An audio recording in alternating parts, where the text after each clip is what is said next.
welcome there. Once again, it's Chris here with Indaba Africa.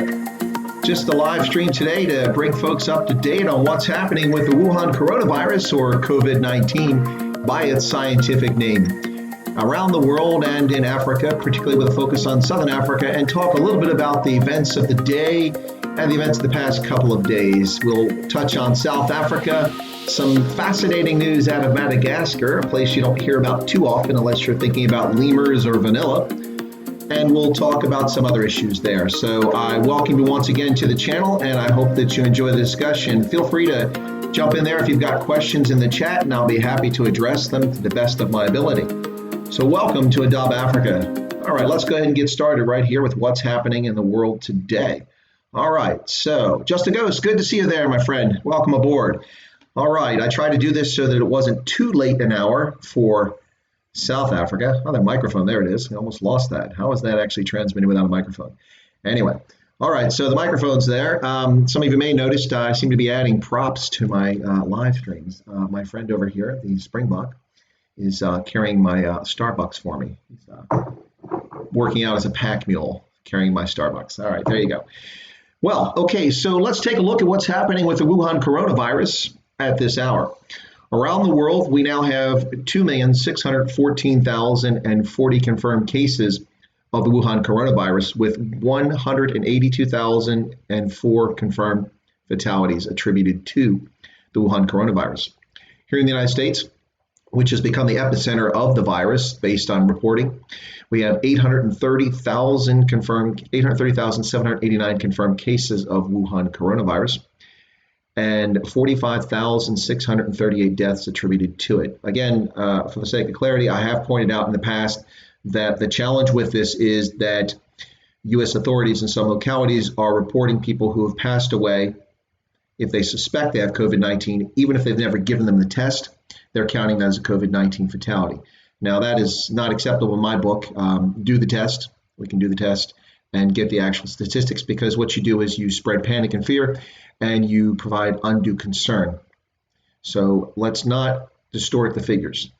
So here in the U.S., 45,638 who have passed away according to authorities. And the example of that is no better than the city of New York, which last week raised its total overnight from just over 6,000 to over 10,000 fatalities attributed to COVID-19, with over 3,000 people who were never tested for COVID-19 but had passed away from a respiratory disease or something like that. And then they added that to the figures. Well, that's not really helpful. It just doesn't work. So, let's be as honest as possible here and be as transparent as possible as people deal with this crisis. Let's see. Paulie Sevenfire says, I think you'll get a great essay audience even if you go just an hour earlier. Look forward to hearing content this evening. All right, great. He's on the night shift there. Okay. Well, let's see. So shifting from the United States to Pennsylvania, and the reason I mentioned Pennsylvania is, of course, I'm currently living in Pennsylvania. So here in Pennsylvania, the current total, which today is up to date because this stream is after the stats are released in the early afternoon by the state of Pennsylvania. So I now have the current stats. Usually I'm running about a day behind because I do a stream or a video before noon and they don't announce until noon.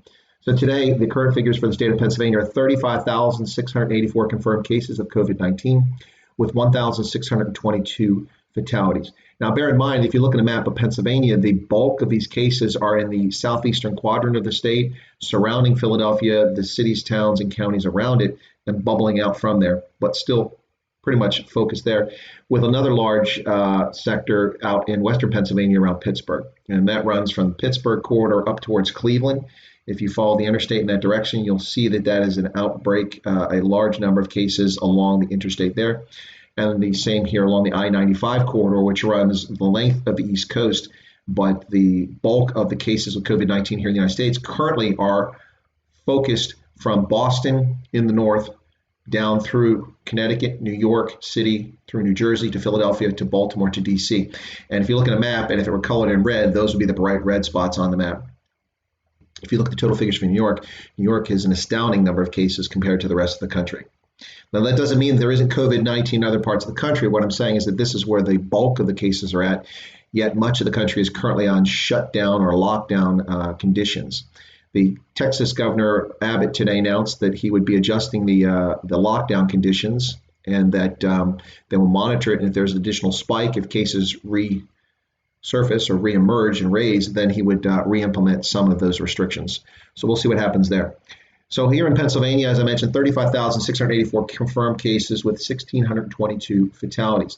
Pennsylvania is a state with 12.8 million residents in the last census, which is a decade ago. So we're estimating it's based off that. So with about 13 million people, we have 1,622 fatalities. Meantime, those who die from cardiovascular disease, from hypertension, from type 2 diabetes, and from many other afflictions and traffic accidents, suicides, those sorts of things, the numbers are far higher than this. Here in York County, a county with a population of approximately 450,000 residents, we still have a relatively low number of confirmed cases with 531 today and 14 fatalities. Now let me shift a little bit to Africa and talk about what's going on in Africa. So if we look, Egypt has once again surpassed South Africa. Again, each day it seems whoever reports their statistics first winds up in the undesired lead for COVID-19 cases on the continent. So Egypt today has 3,490 cases with 264 fatalities. South Africa, 3,465 confirmed cases of COVID-19 with 58 fatalities. Now, before we go any further, something is going on here, okay? All the experts and analysts and pundits predicted many things in Africa. Now, either it's not going to happen, or it simply hasn't happened, or it's happened and we're just unaware of it. What am I talking about? Well, with the poor quality or low quality of healthcare across much of the continent and the high urban density for where people live in urban centers, particularly in informal townships and places like that, what happens is that a lot of analysts and pundits had predicted that this would be an absolute disaster for Africa. And it may yet become a disaster for Africa. Now, I'm also one of those people who said that Africa could be at risk. Now, that is the subjunctive. Could means it could be. It doesn't mean it will be.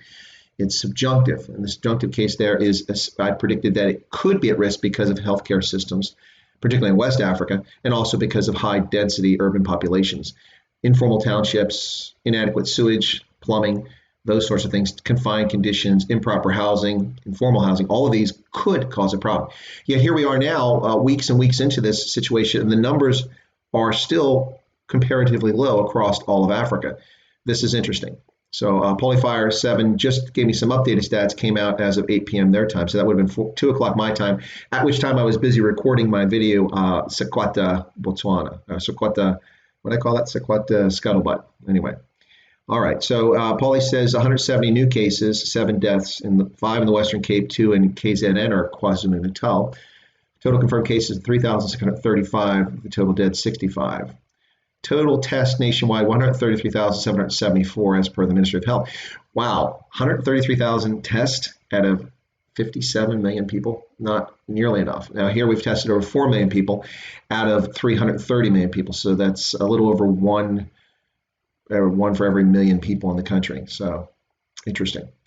Well, yeah, so back to this topic here. So what's going to happen? Is Africa going to be nailed by this? Well, take the public health emergency out of the discussion. Because of government actions or preventative actions or overreactions, whatever they may or may not be, but because of government action and shutting down human behavior and people getting near each other and shutting down economic activity, Africa is going to be crushed from this economically. It really doesn't matter. The World Bank, the IMF, the BRICS Bank, or the New Development Bank by its proper name, Beijing, Washington, the European Union, there's not going to be enough money that can save Africa from an economic catastrophe here. I see figures talking about, Botswana's economy. I reported earlier, the IMF says it will decline by 5.4% in GDP this year. I find that hard to fathom. If you stop all economic activity, aside from essentials like food and other services, you've ceased at least 70% or 60% of the economy at a minimum and not let people move about. How in the world can you not have a commensurate drop in economic activity? That beggars imagination. I think all of those estimates are going to be revised severely downwards the longer this goes on. We shall see. And that's not just for Africa. That's for us here in the States, Europe, Japan, and China, which sees many of its factories currently sitting idle with nothing at all happening. Anyway, Stanley, welcome. Stanley says we are yet to see the worst. Yeah, Stanley, you may be correct. I'm not a public health official, but I do have a lot of experience in the HIV field with tuberculosis, Ebola, and public health across the continent of Africa. And also, I've had a long personal interest. For those who've watched my video on virus, the unseen horror for mankind, I do and have a long-term interest in epidemiology and virology, which dates back to the 1970s as a child, but really got more serious in the 80s and really studied, researched, and read about the phenomena and infectious disease starting in the 1990s. So while I'm not a physician or a medical expert, I do have a lot of familiarity with it. And my concern, Stanley, is that you may be absolutely correct that this, not that you're concerned, Stanley, but that we are concerned that we're just seeing the tip of the iceberg, and it could be devastating. Why we haven't seen it yet, I think that it's probably worse than we actually see with the daily numbers reported by national health authorities. I think probably without having ventured out into the townships in Alexandria or in the Cape Flats, or having wandered out into Sorowe or Ramotswa, where people are living in poor housing conditions, or Hanzi, or winding up in parts of Congo Town and Monrovia, or the slums around Nairobi, without having been physically in those places to see this up close and personal, which there's very little reporting on.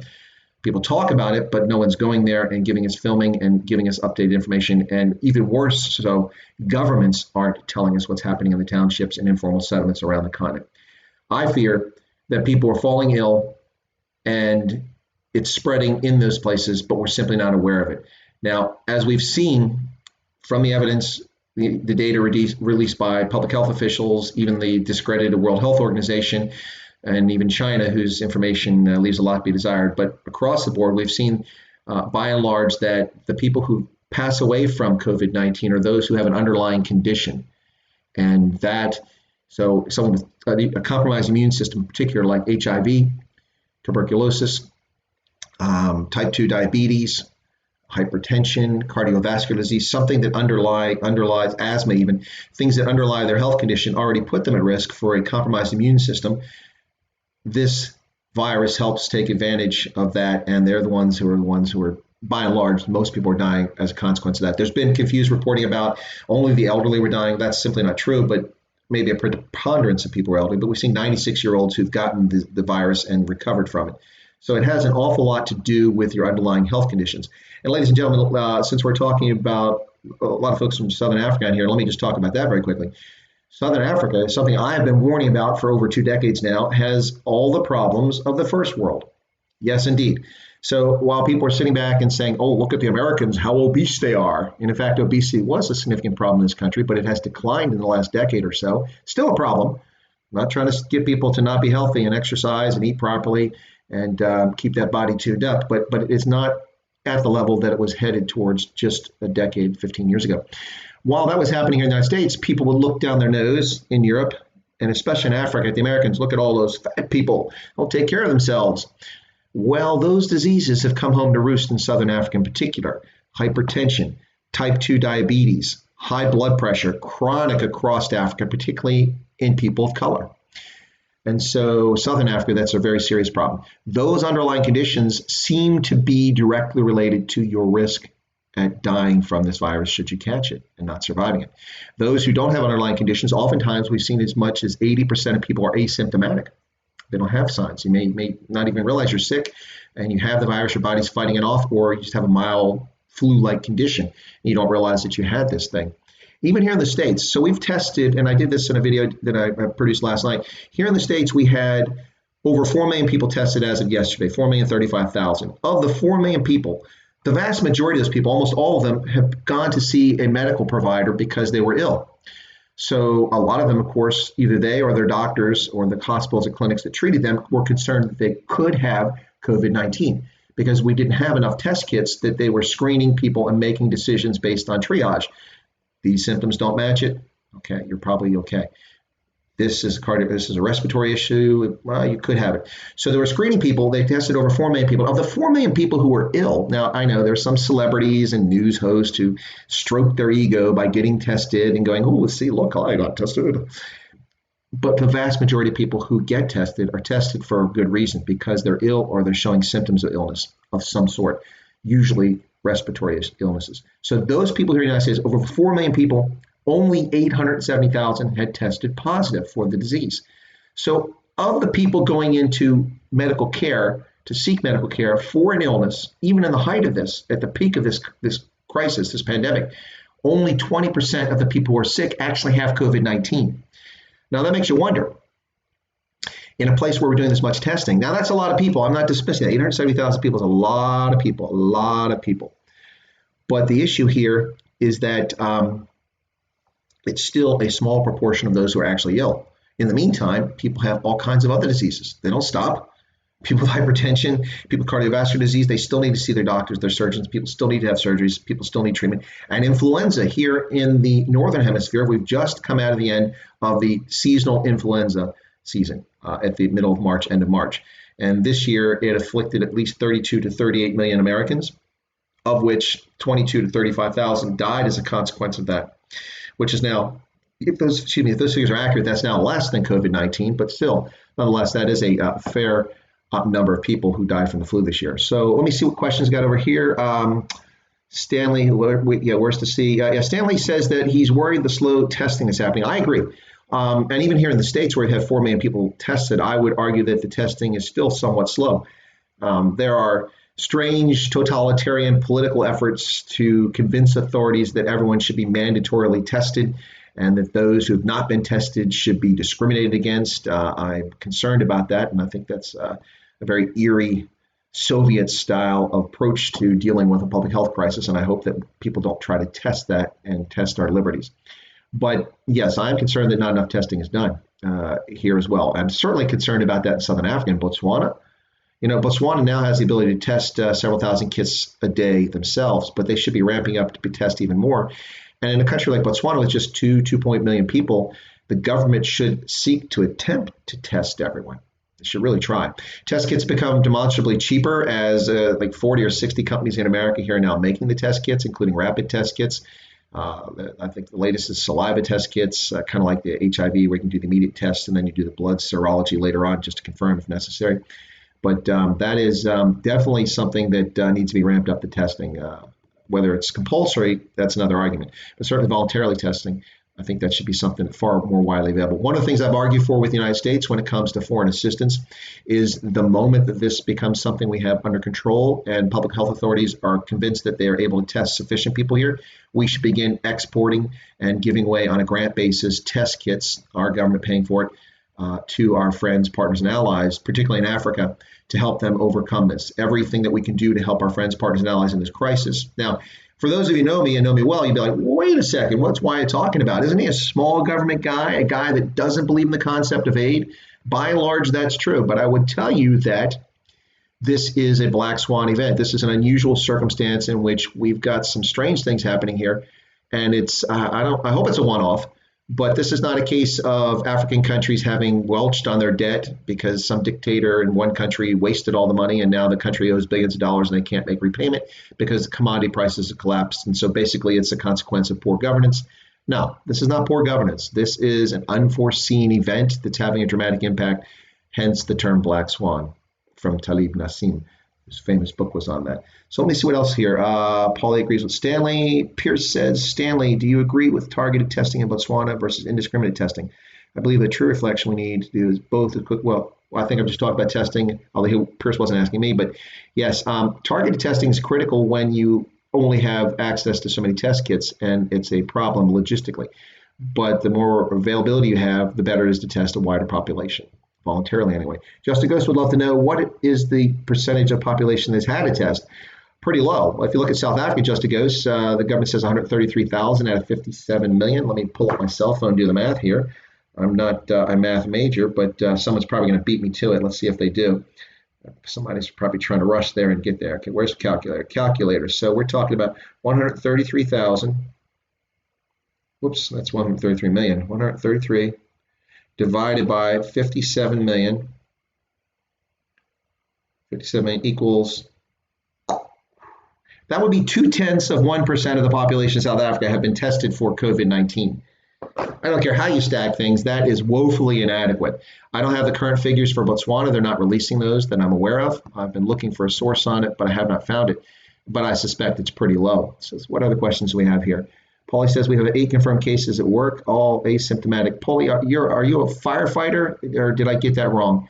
You would never believe that they had COVID-19. Yeah, if you're a firefighter, I suspect these are relatively healthy people who, and relatively young, speaking, not 80, 90 years old, and that would be probably why they got it and were unaware of it. So Suli says, Dr. Masupu says they won't be able to test much more because it's financially impossible, nor do they have the expertise for it. They've abandoned the idea of community testing. Well, that's discouraging. That's very discouraging. Interesting. And he's a coordinator of the task force. Well, Botswana needs to be looking to some friends then. We have an embassy in Gaborone. I know, I work there. I would, from the Ministry of Foreign Affairs, I would approach the Americans and the Chinese potentially and the European Union and ask them if they're able to help out with test kits and capacity, if there's something they can do. The country shouldn't just simply abandon and give up on folks. That's very distressing. I mean, why do we form governments? Governments exist. Polities, the body politic, people form governments. Sorry, my friend Springbok here. I caught his antlers. They exist because human beings create governments to represent their interest in common. And public health is definitely an interest we have in common. And so one responsibility of government is to take care of folks in that fashion. And if they're not doing it, well, and if they just abandoned it, then why do we have a government? What's the whole point of it? So I disagree with their position there. So Paulie says, I think in Africa they're going to rely on screening, but that may lead, it will lead to very inaccurate numbers. Who's going into Alexandria and testing people there each and every day? Who is in Congo Town in Monrovia and testing people each and every day?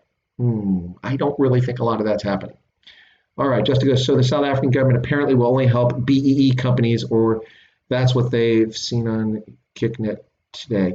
Are you talking, Just a Ghost, about the small and medium enterprises funds that were supposed to help small companies that got donations from Johann Rupert, from Mary Oppenheimer, and from Nikki Oppenheimer? Is that what you're referring to?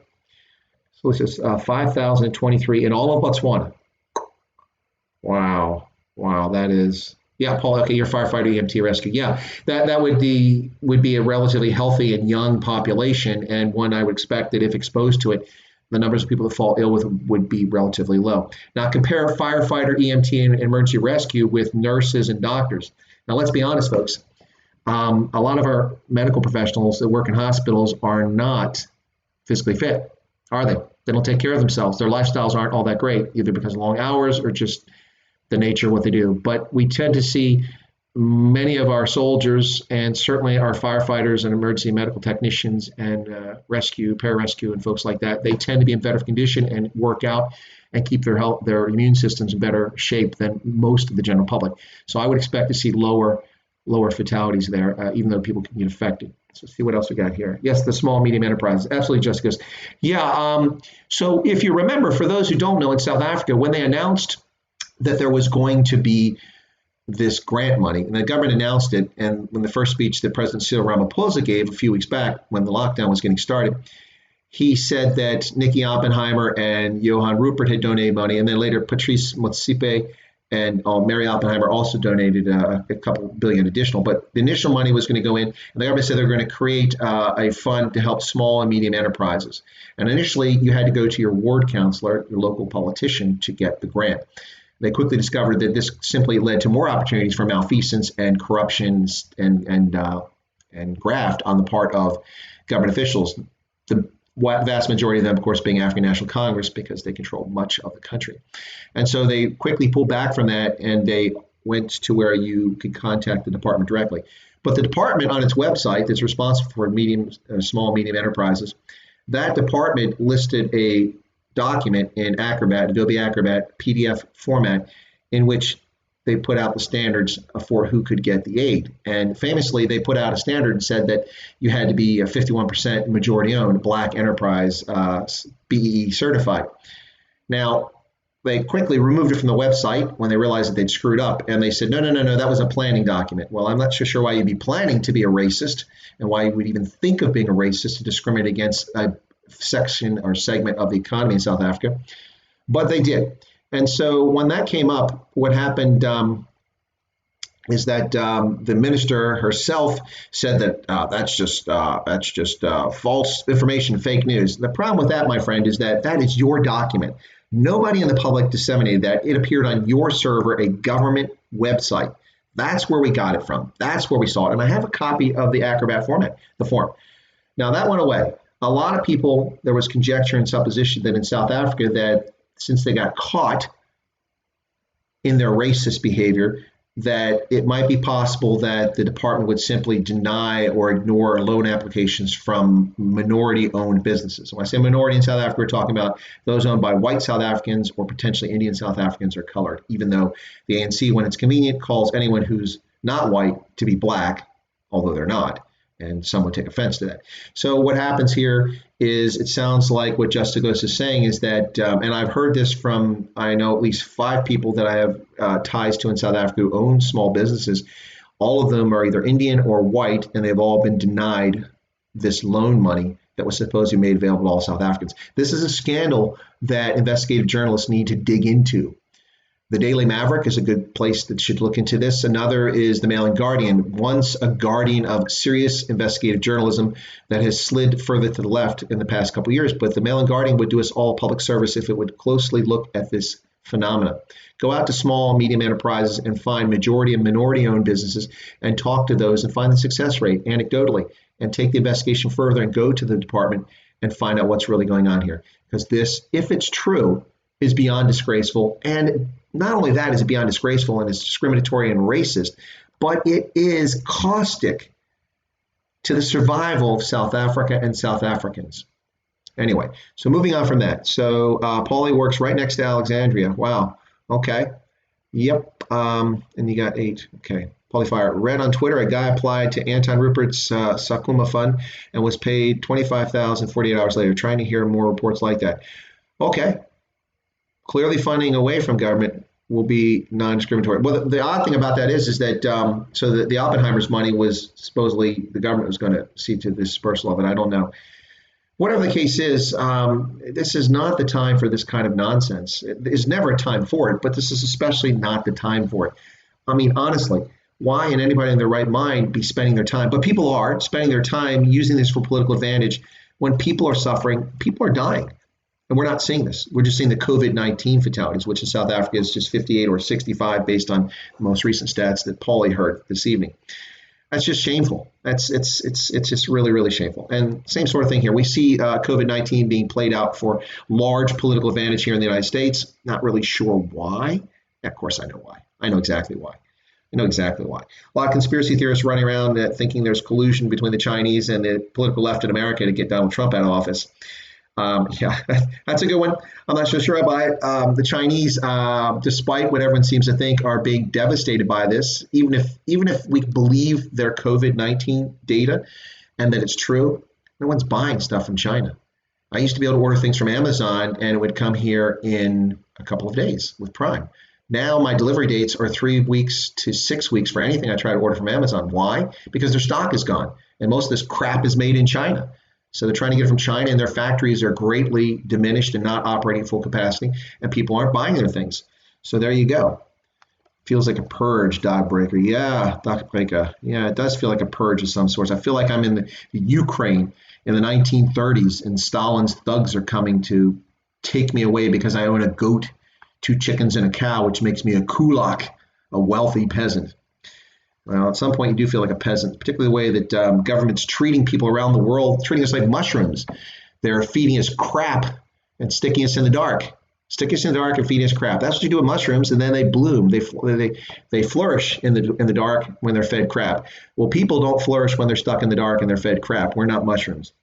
All right, let me shift a little bit here, and I'll talk about this fascinating story. Let's see how this plays out in the world press. So famously, for those keeping track of the Wuhan coronavirus, or COVID-19 by its scientific name, if you're keeping track of what's been happening with that in the news, and I think virtually everyone on the planet is doing that, I think you probably have to be from Alpha Centauri to have missed events, but nonetheless, you may recall famously that there was a French study early on in February in which the French had given Zithromax, a combination cocktail of Zithromax and hydrochloroquine to people, and they found out that not anecdotally, but scientifically, they followed this study through with patients and that they were getting people who had COVID-19, their situation improved dramatically and they were healed much faster. And so the French published a paper on this. When the paper got published, there was another study that was underway elsewhere using the same drug cocktail or a similar drug cocktail. but primarily hydrochloroquine was the key. Now, hydrochloroquine, for those who don't know, is a malaria medication that has been prescribed for the past 5 decades. I have used it living in Africa and thus far never gotten malaria, but of course it's not just a hydrochloroquine, it's also good judgment and living conditions and such. But nonetheless, it's a difficult medication. It's tough on your liver, but it does have efficacy, great efficacy to prevent malaria. Anyway, so the French published this paper, and then Donald Trump announced that they had big news. And when he announced they had big news, that it looked that there was potential for this hydrochloroquine and Zithromax combination. Zithromax is an antibiotic. That this mixed together, and I think zinc was, I don't know how you take the zinc, but anyway, they put this all together, and that Trump announced that this might be a potential way to treat COVID-19 patients. Of course, the media lost its frickin' mind around the world, but particularly here in the United States, and immediately went out and castigated Trump and accused him of getting people killed. Some person in Arizona, an old couple, drank fish tank cleaner to clean koi ponds because part of the word had chloroquine in it. It says right on it's not for human consumption. Of course, the press doesn't bother to report that. They blame Donald Trump for the death. It goes on and on and on. Now we've wasted 2 months here. There are additional studies underway. But now let's see what happens, okay? Let's see what happens. Today, we see a report coming out of all places, Madagascar. Coronavirus, the miracle remedy touted by Madagascar's Rajoelina. Rajoelina is the president. Andre Rajoelina is the president of Madagascar currently. Remember, Madagascar is famously the place where a disc jockey overthrew government who was president a few years back, and 2 candidates were fighting over who was in charge. So Madagascar, famous for not the Disney movie. Was it a Disney movie? It was an animated movie. Not for the animated movie Madagascar, but known best for baobabs and lemurs, and for the degradation of natural environment by overuse of trade by human beings. And also for vanilla. Vanilla also comes from Madagascar. Best known for that. Now apparently the president is touting a cure from traditional ingredients, not a medication that has been around for 50 years and proven to keep hundreds of millions of people alive and prevent malaria. Not that, but a concoction put together. Now, I'm not trying to be dismissive of President Rajoelina. Maybe Madagascar is caught on to something here. It is entirely possible that Madagascar, disc jockey overthrew the government. Yep. So it may be entirely possible that they've caught on to something. Certainly researchers around the world at pharmaceutical companies and government laboratories are searching desperately for anything that will alleviate this or certainly go somewhere to improving it. But Madagascar, the reason I mention this is that will we see derisive comments on the idiotic morons on late night television, the annoying cacophony of cable news networks? Will they attack President Rajoelina for touting a traditional remedy? Let's see. I seriously doubt that there'll be many people making fun of him outside of Africa, but we shall see. But this has made world news. I got this news report from the Africa Report from Jeune Afrique. A very good source of news on Africa, and we shall see what happens there. But let me read from this very quickly, just so that everyone's up to speed. Madagascar's president surprised many observers when he announced that certain traditional plants grown on the large island country have the potential to cure COVID-19. Was his mention of this African remedy based on the healing properties of traditional medicine premature, given that it is still being studied? Yes, he mentioned this, no case studies, no research behind it, whereas Trump was simply reporting what French physicians had reported based on a study, scientific information. So we'll see what happens with Rajoelina, if he becomes a scapegoat or if he becomes a target of derision. I'm not really sure. All right, now let's shift the focus a little bit, and let's talk about the news from President Cyril Ramaphosa. Now, some of you may remember I did a video last week, and in that video I mentioned that the ANC had come forward and said that they would not be seeking any rescue packages, any loans or loan guarantees from the International Monetary Fund or the World Bank. And their justification for that, of course, was that that they didn't want any of the structural adjustment policies that come with it. Just Ghost is laughing. He loves Africa. Yeah, a disc jockey overthrew the government. You got to love it. Anyway, and a flight lieutenant overthrew a government in Ghana. The list goes on and on and on. And a sergeant did it in Liberia. Master Sergeant Samuel Doe. Anyway, so back to this. So Ramaphosa, the government of South Africa, says they're not going to, this a week ago, not going to approach the IMF or the World Bank because there are conditions. But the World Bank and the IMF, when they talked about these emergency packages for COVID-19 financial relief and the debt relief program that was announced for 19 countries in Africa, they clearly stated that they would not be attaching standard conditions that are expected and tied to IMF and World Bank assistance, because this is an unforeseen, this is an emergency. This is not a result of any government failure per se. Nonetheless, the African National Congress chose to haughtily stand out in front of the cameras and tell us that they were not going to approach the IMF and World Bank. Now, why would they not do this? The argument that I made is because the ANC is still wedded to its disastrous macroeconomic policies, many of which are abusive towards all South Africans, some of which are very racist towards other South Africans. So we're talking about things like BE, Black Economic Empowerment, EWC, expropriation without compensation. By the way, folks, expropriation without compensation discusses property. It doesn't specify land property. So that jewelry in your house, the furniture, your motor vehicle, your savings accounts, your brokerage accounts, any physical, tangible property that you have or digital property could be confiscated by the government. And I tell you that if that bill ever passes and the Constitution is amended to allow them to expropriate property without compensation, that bill will be used to abuse the opponents of the ANC or the government of the day, whoever's ruling the country, which for the foreseeable future appears to be the ANC. They will threaten to take your property away from you, your car, your apartment, your home, your land, unless you shut up and go away. And that's what will happen with EWC. Anyway, so back to macroeconomic policies of BEE, Black Economic Empowerment, expropriation without compensation, the National Health Insurance Scheme, and a whole host of other policies that simply aren't working for South Africa and need to be repealed. The ANC does not want anyone to turn to them and say, no, you can't do this, you need to step away from this. So they arrogantly last week said, nope, we're not going to get the money from there. If we need money, we'll approach others like the BRICS Bank, which is the New Development Bank, which has the members of the BRICS, the Brazil, Russia, India, China, South Africa, as part of its membership. South Africa is a contributing member to that. And but the problem with that is that the New Development Bank and the African Development Bank, among others, don't have enough money to bail South Africa out. Yesterday, President Cyril Ramaphosa announced a 500 billion rand package, rescue package, financial package for South Africa. Now that works out to $26.375 billion. So just under 26.5 billion US dollars. Not a lot of money in the scheme of things. That's a rounding error for Walmart or Google or a host of other companies like Exxon. But that is a significant amount of money for South Africa nonetheless. And that represents about, according to Cyril Ramaphosa, 10% of GDP. Well, we'll see what happens there. But here's the thing. Where is this 500 billion rand going to come from? Now, he did announce that they would be going to the IMF, the World Bank, in contravention to what the government said last week. I think they woke up and realized that their arrogance was not going to pay off for South Africa.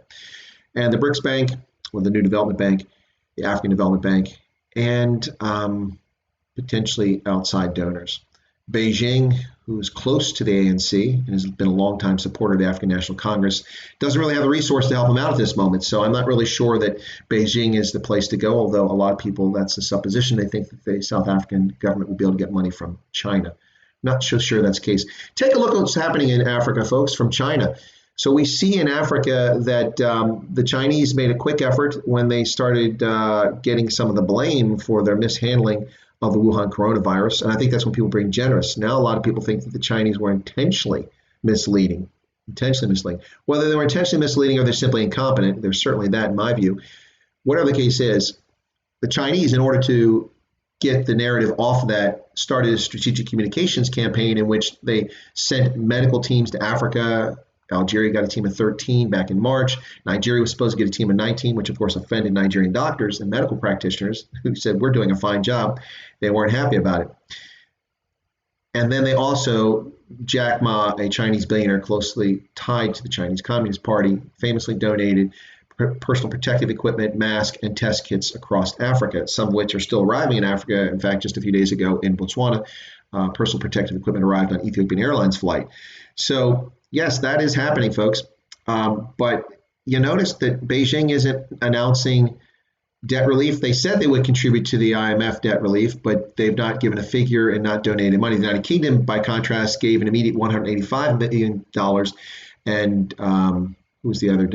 Japan gave $100 million instantly. So it was $285 million of a $500 million program was overnight put into the fund. The Chinese have not donated money, and we've not seen them provide any other assistance in any large measure to Africa. And why is that? Well, they're strapped. They too are having a problem financially, and this is having a big impact on their economy. So that's a situation with that. But Ramaphosa, the 500 billion, where's it going to come from? Well, my speculation is that there will be some sort of one-off wealth tax or levy imposed on South Africans, and they'll simply confiscate people's wealth. They may have to at this stage. There's already discussion. They've already talked about taking the money out of pensions and robbing the pension funds to pay for it. I think a combination of money from the IMF and World Bank, perhaps a little bit from the New Development Bank, and then a combination of pilfering from state pension funds and private pension funds, and or eventually the worst case would be taking from people's personal assets. But that's not beyond the reason to think about that. We're already seeing South African businesses collapse. There's not much coverage of it, but the famous ones, of course, are SA Express. The airline collapsed. It was already in trouble, and it went into liquidation as the lockdown started within hours. Edcon, which owns Edgar's and a number of other businesses like Jet, retail businesses, was a company that was already in desperate straits and barely limping along before the lockdown, will be in liquidation or bankruptcy discussions at least going forward. And that will have a massive impact on employment across the country because they employ thousands of workers in South Africa and in the region. So beyond that, we've seen South African Airlines now come back begging for an additional 10 billion rand, and the government said no for the first time, finally, letting this parasitic state enterprise, state-owned enterprise, fail. And so they've got little option but to liquidate and sell off their assets unless a sugar daddy comes out of the sky and takes care of them. So let's see what else we've got here, and I'll get back to the 500 billion. Willem Vikuspi says, theft of land is a crime. These crimes must be taken to the Hague and the ANC. Well, yes, it is a crime. The problem, Willem, is that the ANC gets away with distorting the argument, as does the economic freedom fighters, about theft of land.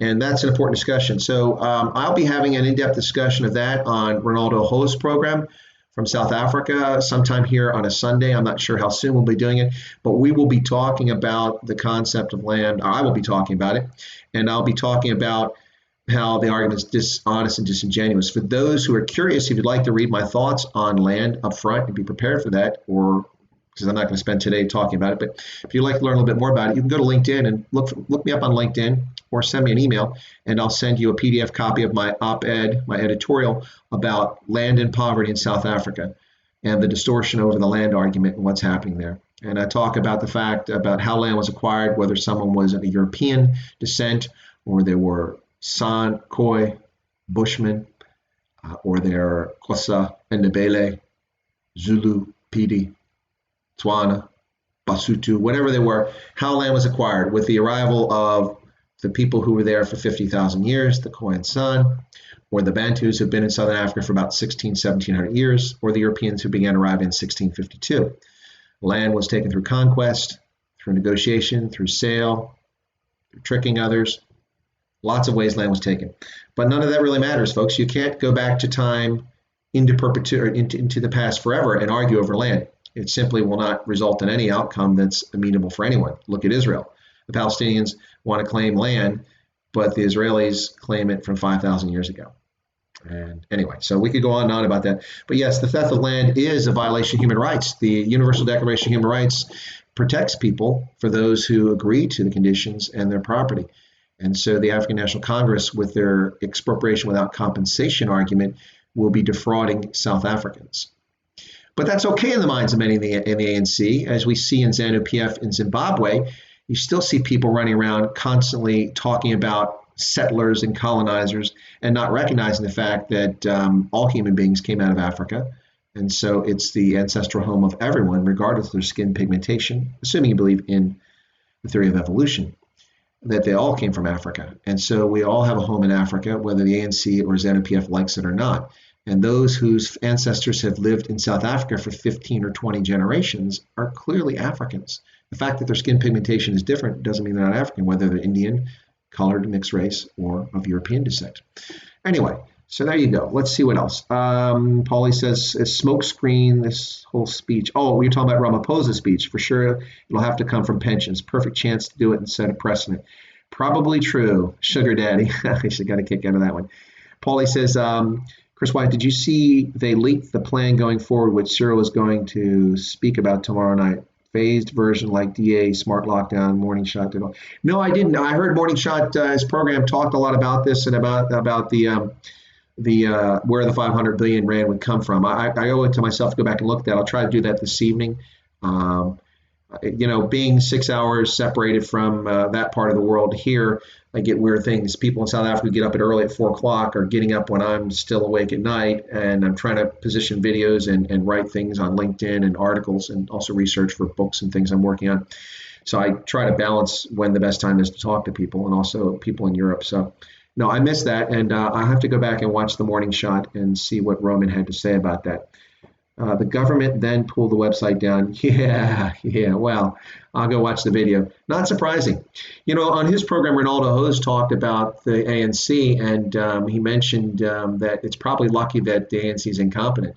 And I would say that in many respects that is the case. But it's also unfortunate. The issue of land in South Africa could have been addressed starting in 95, which it was, and continued to this day and had a satisfactory outcome. But no. The ANC would rather spend 7.1 billion US dollars buying Type 209 diesel submarines, cruisers, Gripen fighter jets, Hawk lead-in fighters, and wasting money on defense packages for the Air Force and the Navy, who are doing nothing on peacekeeping operations or internal defense and do not need these new things. Meanwhile, the Army was neglected. The barracks were allowed to stay in a poor state of repair. Training was neglected. Exercises were neglected. Healthcare was neglected for the military, but particularly for the Army. And the Army hadn't purchased a new prime mover truck for like 30 years, a new version. The trucks they bought were under apartheid regime, developed in the 1970s and 80s. So they spent $7.1 billion to buy arms, and then Jacob Zuma spends millions and millions of dollars for his personal residence in KwaZulu-Natal and gets away with it. And Travelgate, the ANC government sells the strategic oil reserves for a song and doesn't make money on it, sells out the entire reserve. Oil futures selling for under zero at this point. They could probably restock it right now. People pay them to take the oil. Probably a good time to sign those contracts if you're in Pretoria. I know I would. If I was in charge of the strategic reserve for the United States, I would be taking futures and buying all the oil I possibly could to fill it up because they're paying you to take it off their hands. Anyway, so yeah. So my point is that there's been more than enough money in South Africa since the end of apartheid for the government to have taken the steps it's taken when it comes to social issues and building housing, electricity, which they've done a good job at times, but a poor job at others. So across the board, a fair job at, and have had success there. So they've done that with the money they have, and they've had money to steal or misuse or waste. Oilgate, Travelgate, and Conla, the arms deal, the list goes on and on and on. So many scandals that even South Africans don't know them all. The point is that now that they've lost support because their service delivery at the local and provincial level has been so abysmal in South Africa, the ANC has had to find a convenient excuse for their failures and why land has not been resolved. And they can't ignore land because the EFF, the Economic Freedom Fighters under Julius Malema, the discontented former head of the ANC Youth League and a person under investigation for multiple crimes, nonetheless a member of parliament and leader of the EFF. The EFF has brought pressure starting in 2010 and 2012, especially going forward, to talk about expropriating land without paying for it. And the reason they get away with that is because they're making the argument that they're simply taking the land that white people stole. But of course, that is a betrayal of the CODESA agreement that was reached at the Convention for a Democratic South Africa in the early 1990s, which was a negotiated settlement that allowed the apartheid state to relinquish political control, which it was under no obligation to do, but it decided to do after de Klerk had a referendum in which 63% of those who could vote, who were all white, voted to end apartheid. So people voted to end apartheid, and there was an agreement that certain conditions would be adhered to. And that included in that was that land would be on a willing buyer, willing seller basis.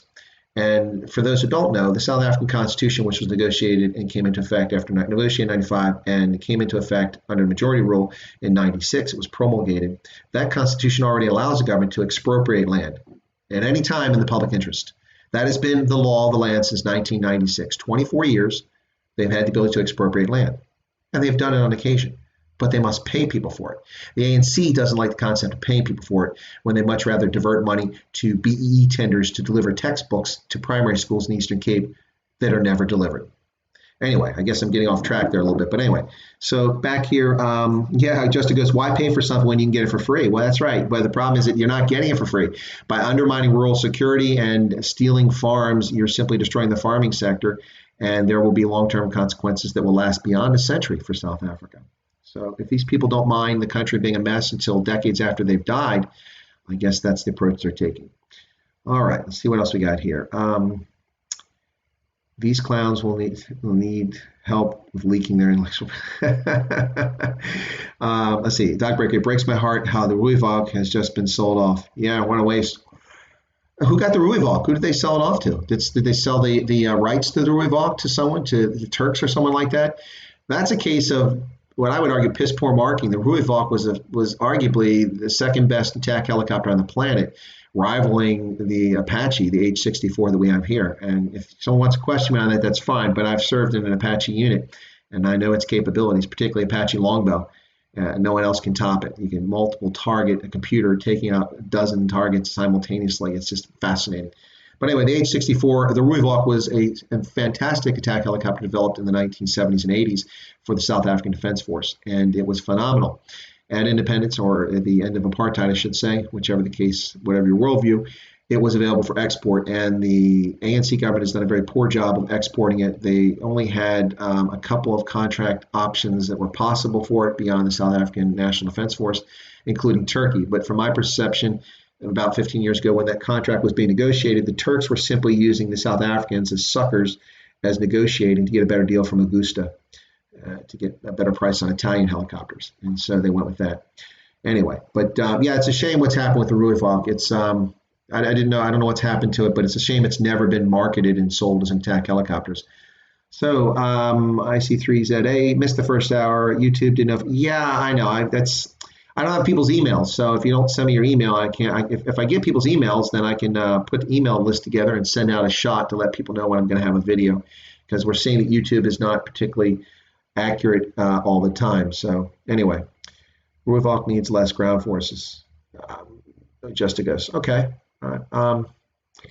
I was an aviation brigade intelligence officer, and we used attack helicopters for deep battle operations. We would fly them 20, 30, 40 kilometers past the forward line of troops to take out artillery formations and concentrations, logistics depots, and tank formations in the rear, so they never become a threat up front.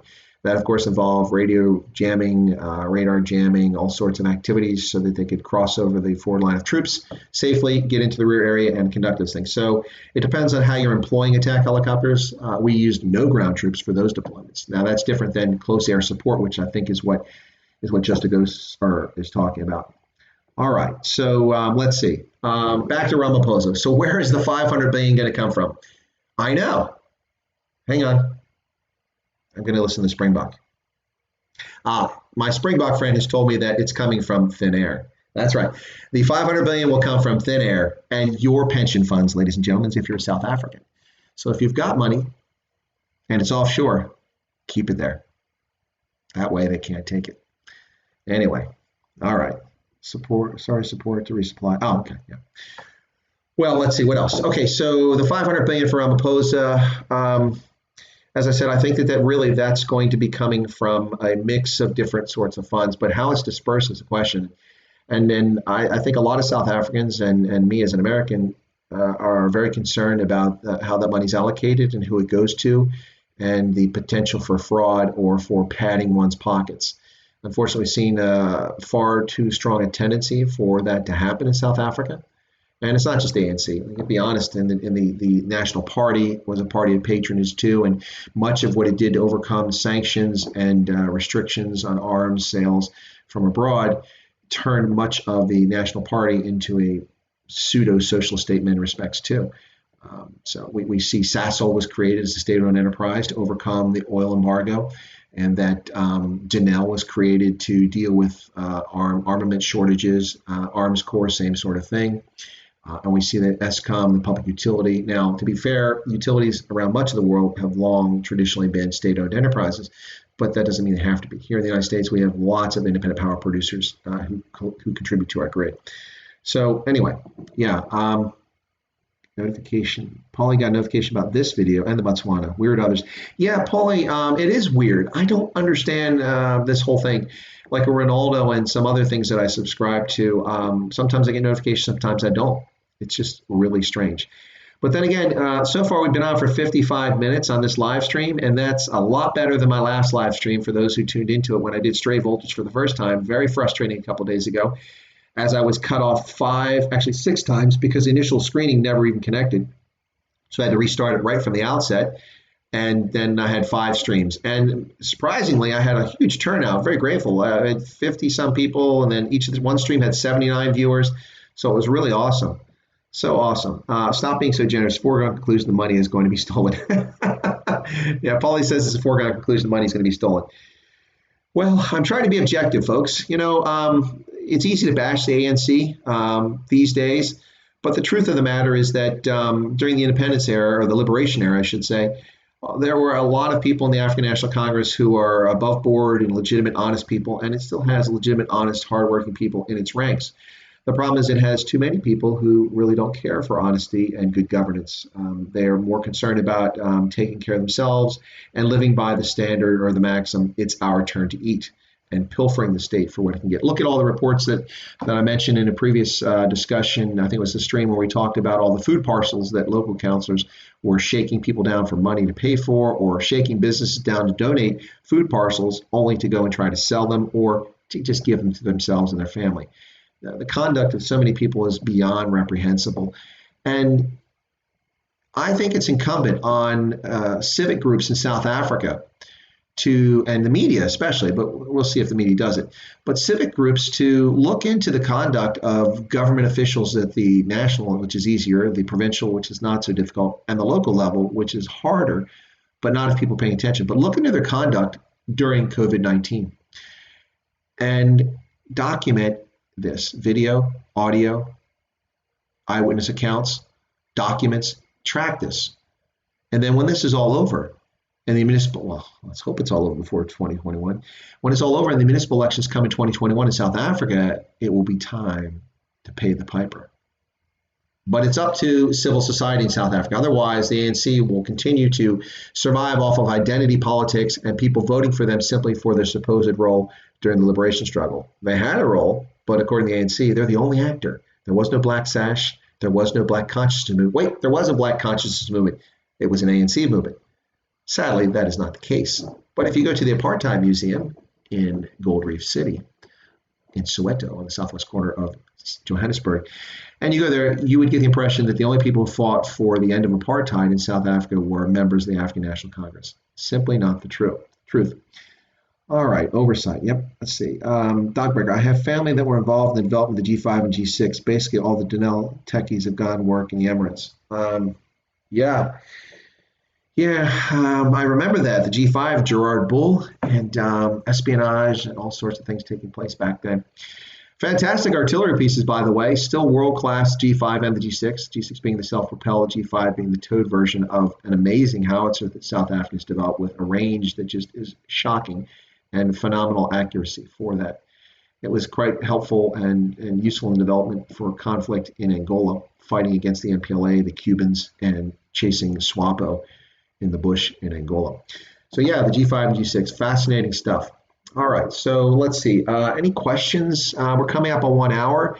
I plan on going 1 hour today. I don't want to go too late, but I get the impression a lot of people are kind of just we've got the lockdown going on, and you can only watch so much of Netflix, assuming you have internet and the internet's working.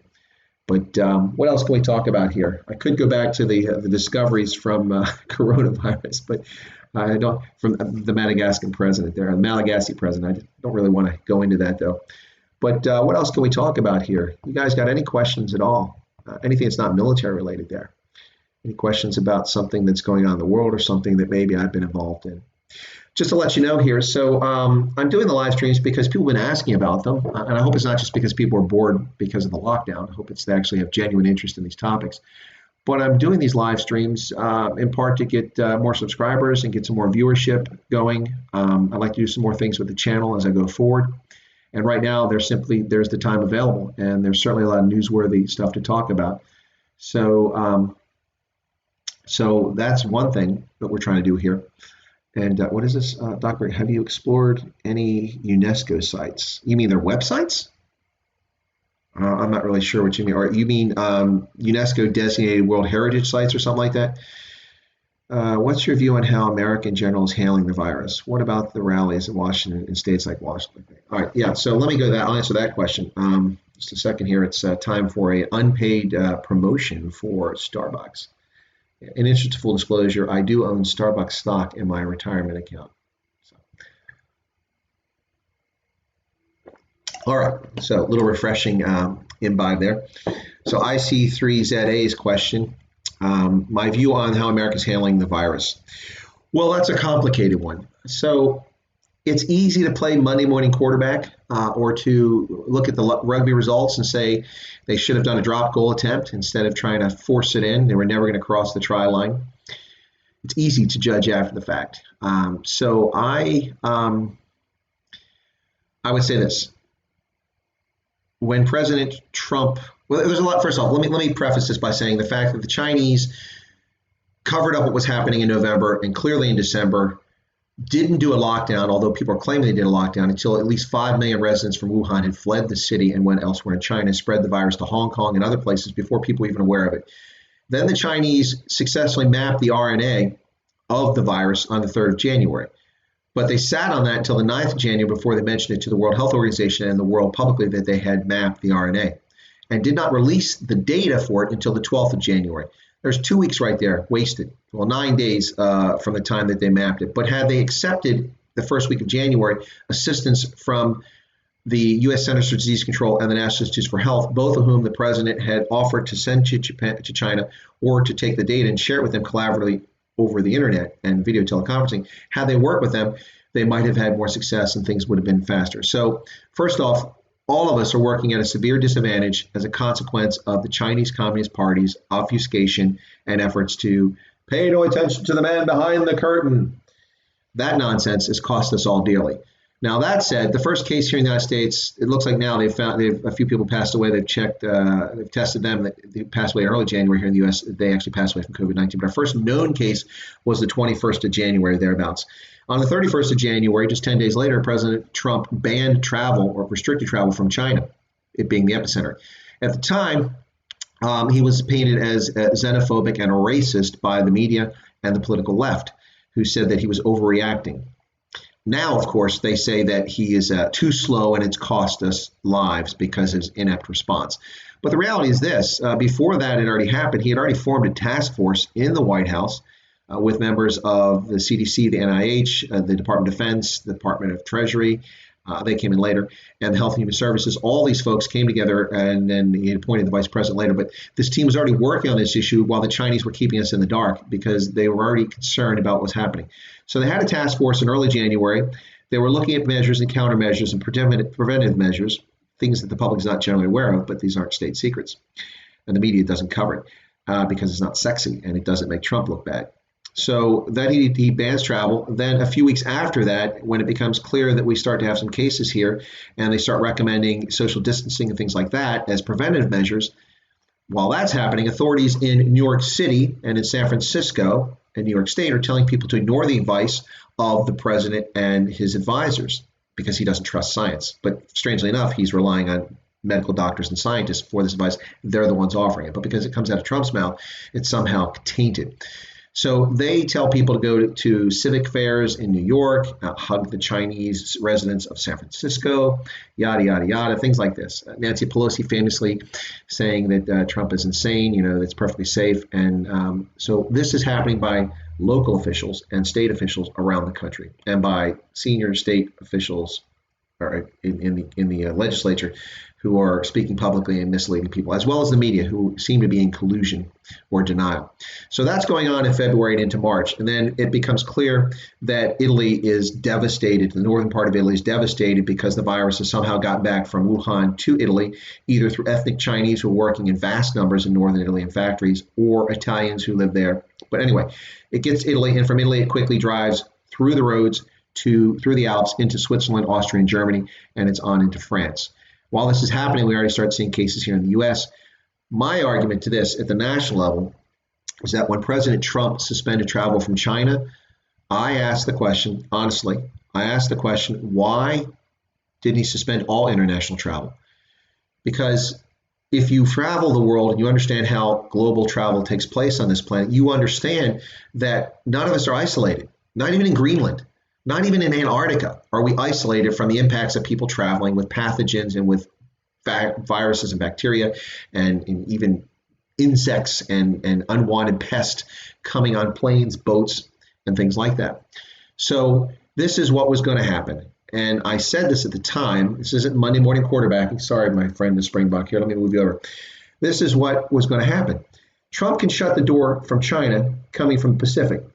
But Chinese and Europeans and Americans travel from China to Europe to Africa, back and forth in this loop all over the planet. And as a consequence, if you close one door from China to the US, that is not going to solve the problem because people will be traveling who are infected from China to Europe. And once again in Europe, they spread in Europe, and people from Europe and the US interact extensively by air links and by ship, but especially by air each and every day with thousands of flights going back and forth, delivering people from both places. And of course, this is how it famously most likely got to Africa, is it was carried to Europe and then carried to Africa. Although it may be possible Ethiopia was still flying out of Wuhan. In February, they were flying out of Wuhan. I think even in March, Ethiopian Airlines was flying from Wuhan to back to Addis, and then flights all over Africa. So it's possible it came that way. But whatever the case is, in January, when he shut down travel, I was surprised that it didn't include Europe and potentially the rest of the world. So later in March, a few weeks later, not quite a few weeks later, Trump shut down travel from Europe, but not the United Kingdom or Ireland. And people speculated at the time, why didn't he include United Kingdom and Ireland? That day when it happened, I said, I don't even need to ask the question. I know exactly why this is taking place. Because of Brexit, the United States is looking at the United Kingdom as not part of the European Union. And in order to make a distinction, a clear distinction politically that they're not part of the European Union, he excluded them from the travel ban for one day. Because the next day they added Ireland and the UK.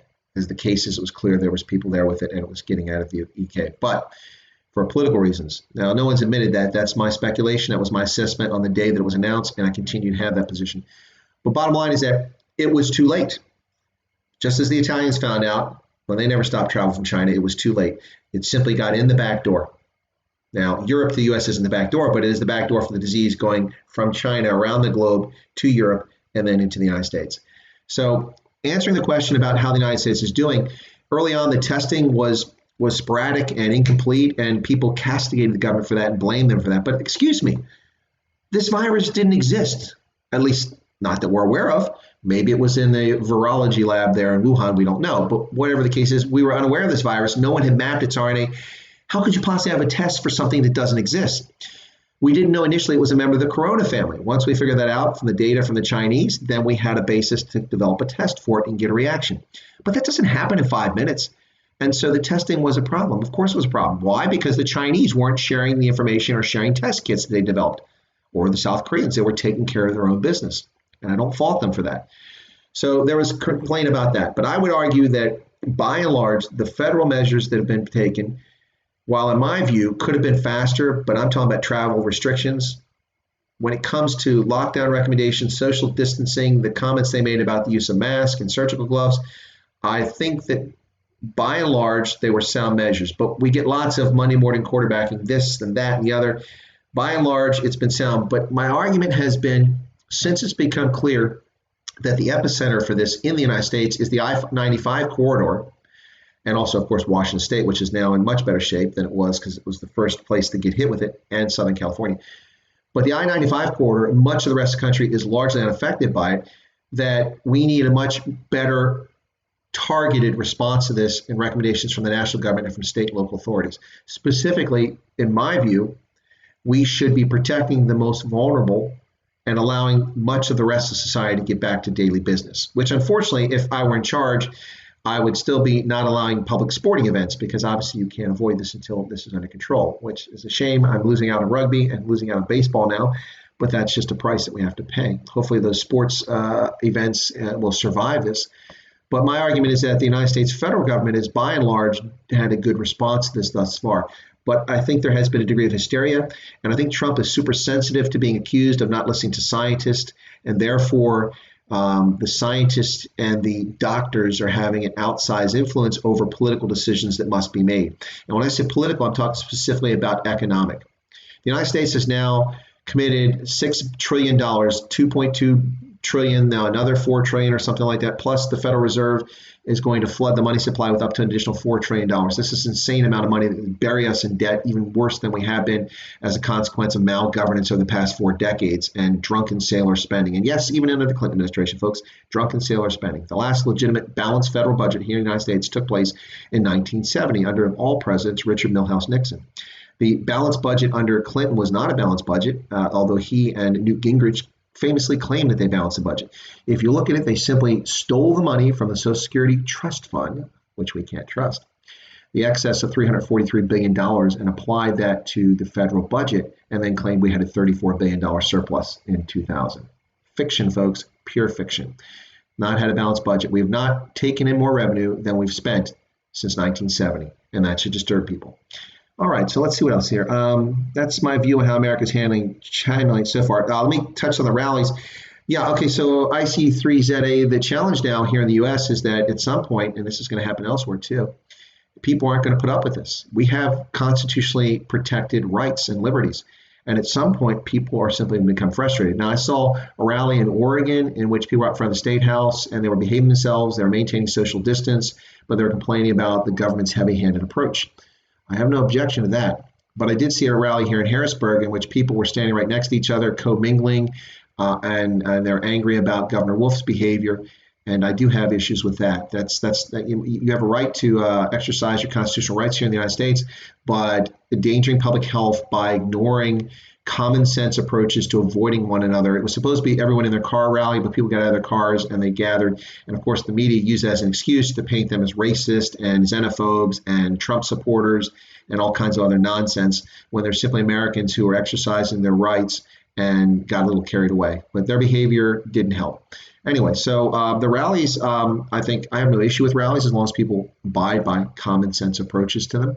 But it's not going to diminish. It's only going to get worse. Here in Pennsylvania, we now hear people are talking about many people are receiving unemployment benefits and getting this top up from the government. Some people are making more money by not working, not many people, but some making more money by not working, courtesy of government largesse and unemployment insurance than they were actually making when they were working. So the challenge becomes when this hopefully short-term thing ends in a couple of months or sooner and people are forced to go back to work, a lot of people are going to be angry because now they're making less money. There'll be demands for higher wages. Governor Wolf's comment to that is, well, the employer should be paying them more. Now, I'm not sure what economic program he attended or where he took macroeconomics as an undergraduate at university. Governor Wolf, he's a bit older than I am, so I don't know what he studied. But does he not realize that wage inflation causes real inflation? And wage inflation, simply for the sake of giving someone a higher wage, doesn't accomplish anything. If the minimum wage is X dollars and everybody makes that, then everything below that isn't worth anything. And it's not a true reflection of the value of that person's labor and their contribution. That's how wages should be determined, on your contribution. If your contribution makes significantly more money for your organization, makes it profitable and allows it to expand and add workers, then you should be compensated more. But when the government artificially compensates people, it distorts the marketplace. Now, a lot of people are happy with that, especially on the political left. They want the marketplace to be distorted. They want people to be dependent on state handouts. Thence, is that a word? Yeah, I think it's a word. Therefore, they become obliged to the folks who provide the government largesse. And that is not a situation that I'm happy about. So let's see what else. Slower spread maybe, but like you say, with airlines today, it's basically impossible to stop a virus like this. Yeah, well, there could be ways we could address this IC3ZA. For instance, I don't know the efficacy of this, but it seems like a rather short fix. Most RNA for many viruses, majority of viruses we encounter, can be destroyed with ultraviolet light. Is there not a means that we can have ultraviolet hallways or tunnels installed in airports where people and their bags pass through them periodically at a dosage that doesn't cause sunburns or cause cancer or something like that? I mean, I'm not a scientist when it comes to this, but I do know that ultraviolet radiation is death for most RNA. It cannot survive long in ultraviolet radiation. So can we not expose artificial UV light? That could be a mechanism to help in airports, and we could, famously, if you fly out of West Africa, you know this, you've suffered this, they come through and they spray all over for malaria, so they kill the bugs so it doesn't go to Europe, and that stuff sucks, it's horrible to breathe. Can't we do something similar in airports? Just a thought. Anyway. Oh, it's supposed to be I thought it was ice. I was always curious about that, but you never corrected me. So, all right. So ice ZA. Gotcha. Okay. All right. I was wondering. Okay, so let's see. Okay, go back here. I almost missed this from Dogbreaker. I don't want to miss this because Dogbreaker brought it up. From leave. Where's that? I thought here somewhere. Oh, all the UNESCO sites in South Africa still have Limpopo problem. I'm not sure where you're going with the UNESCO thing, Dogbreaker. Ice ZA says, I agree, that's exactly it. Trump had to create that difference because Europe and the UK because of Brexit. Yeah, exactly what I've heard no one else say that. The day that it happened, I said that right away. Someone asked me, I said, that's because we're making a distinction between our traditional friends in the United Kingdom and the European Union. That's why they did it. Exactly right.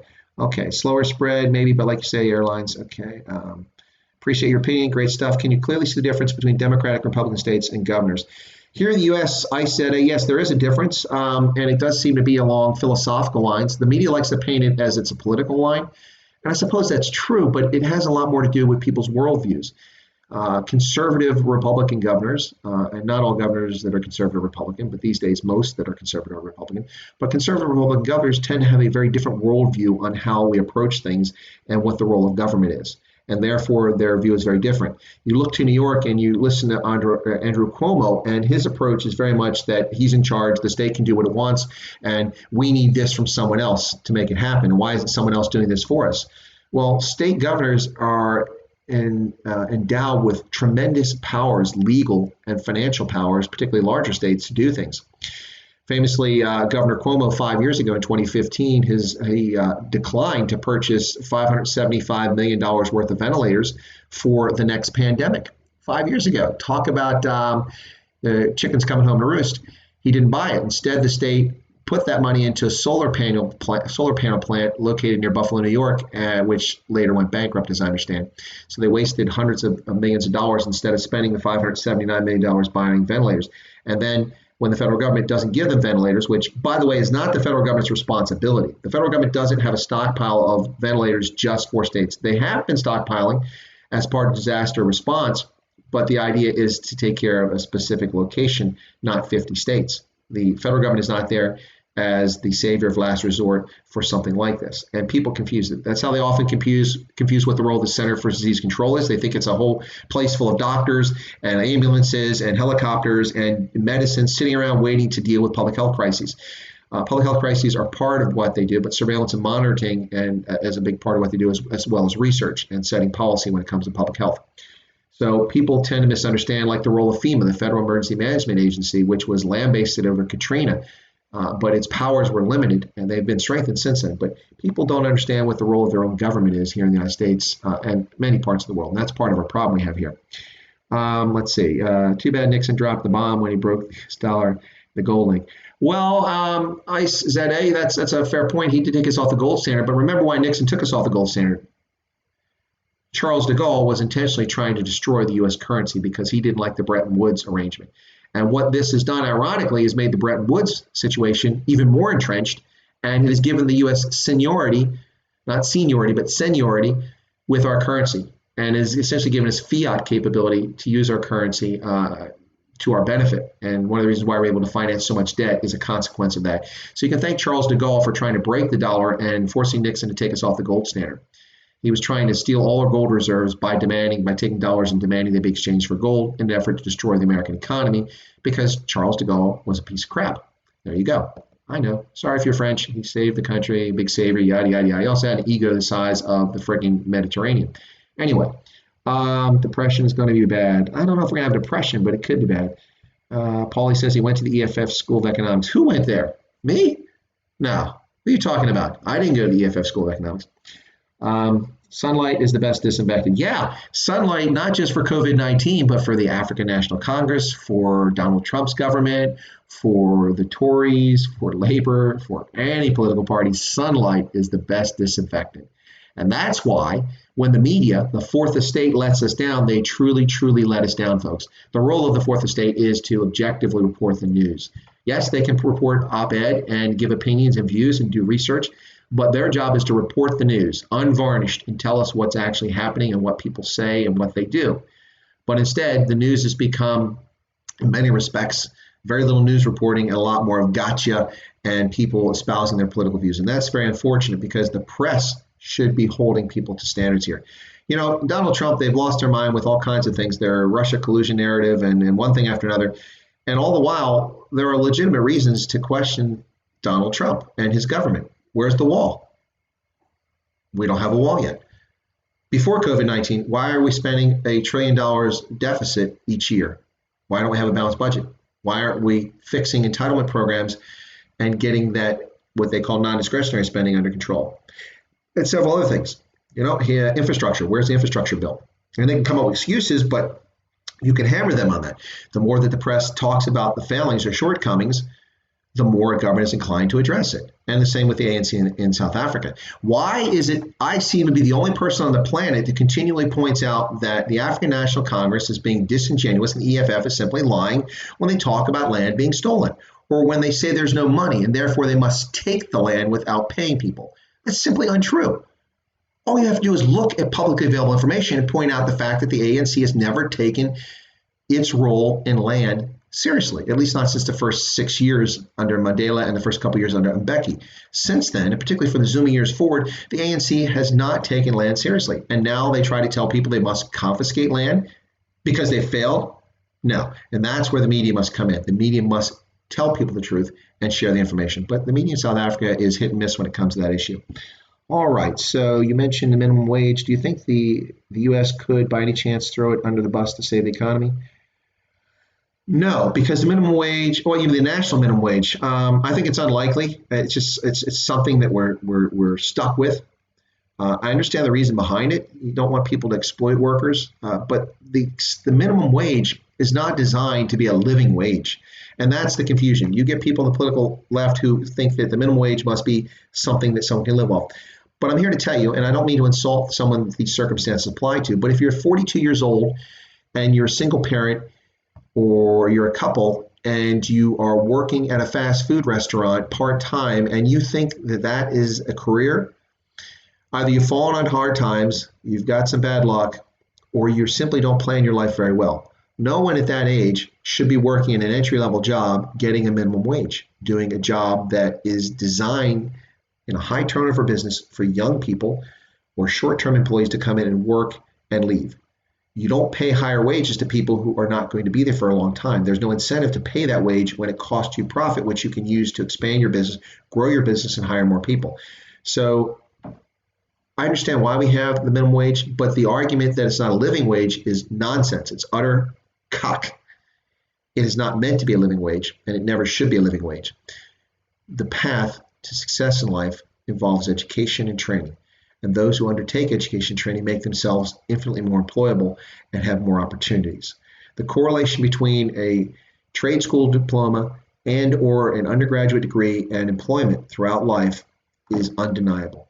Undeniable. Much like the correlation between educating girls and women through primary and secondary school. When you do that, the birth rate in developing countries falls through the floor.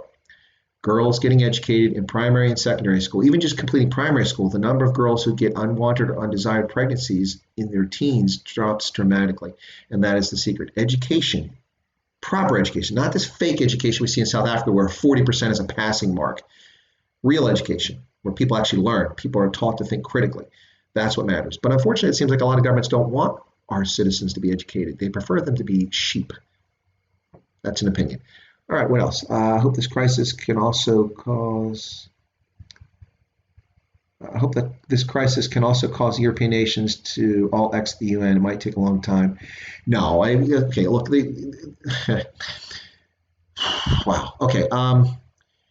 It's easy to beat the United Nations up, but the United Nations serves a useful function. It is a forum in which people can come together and discuss issues of importance to the planet. It's also the foundational infrastructure or framework for lots of international agreements and international bodies that are responsible for the law of land warfare,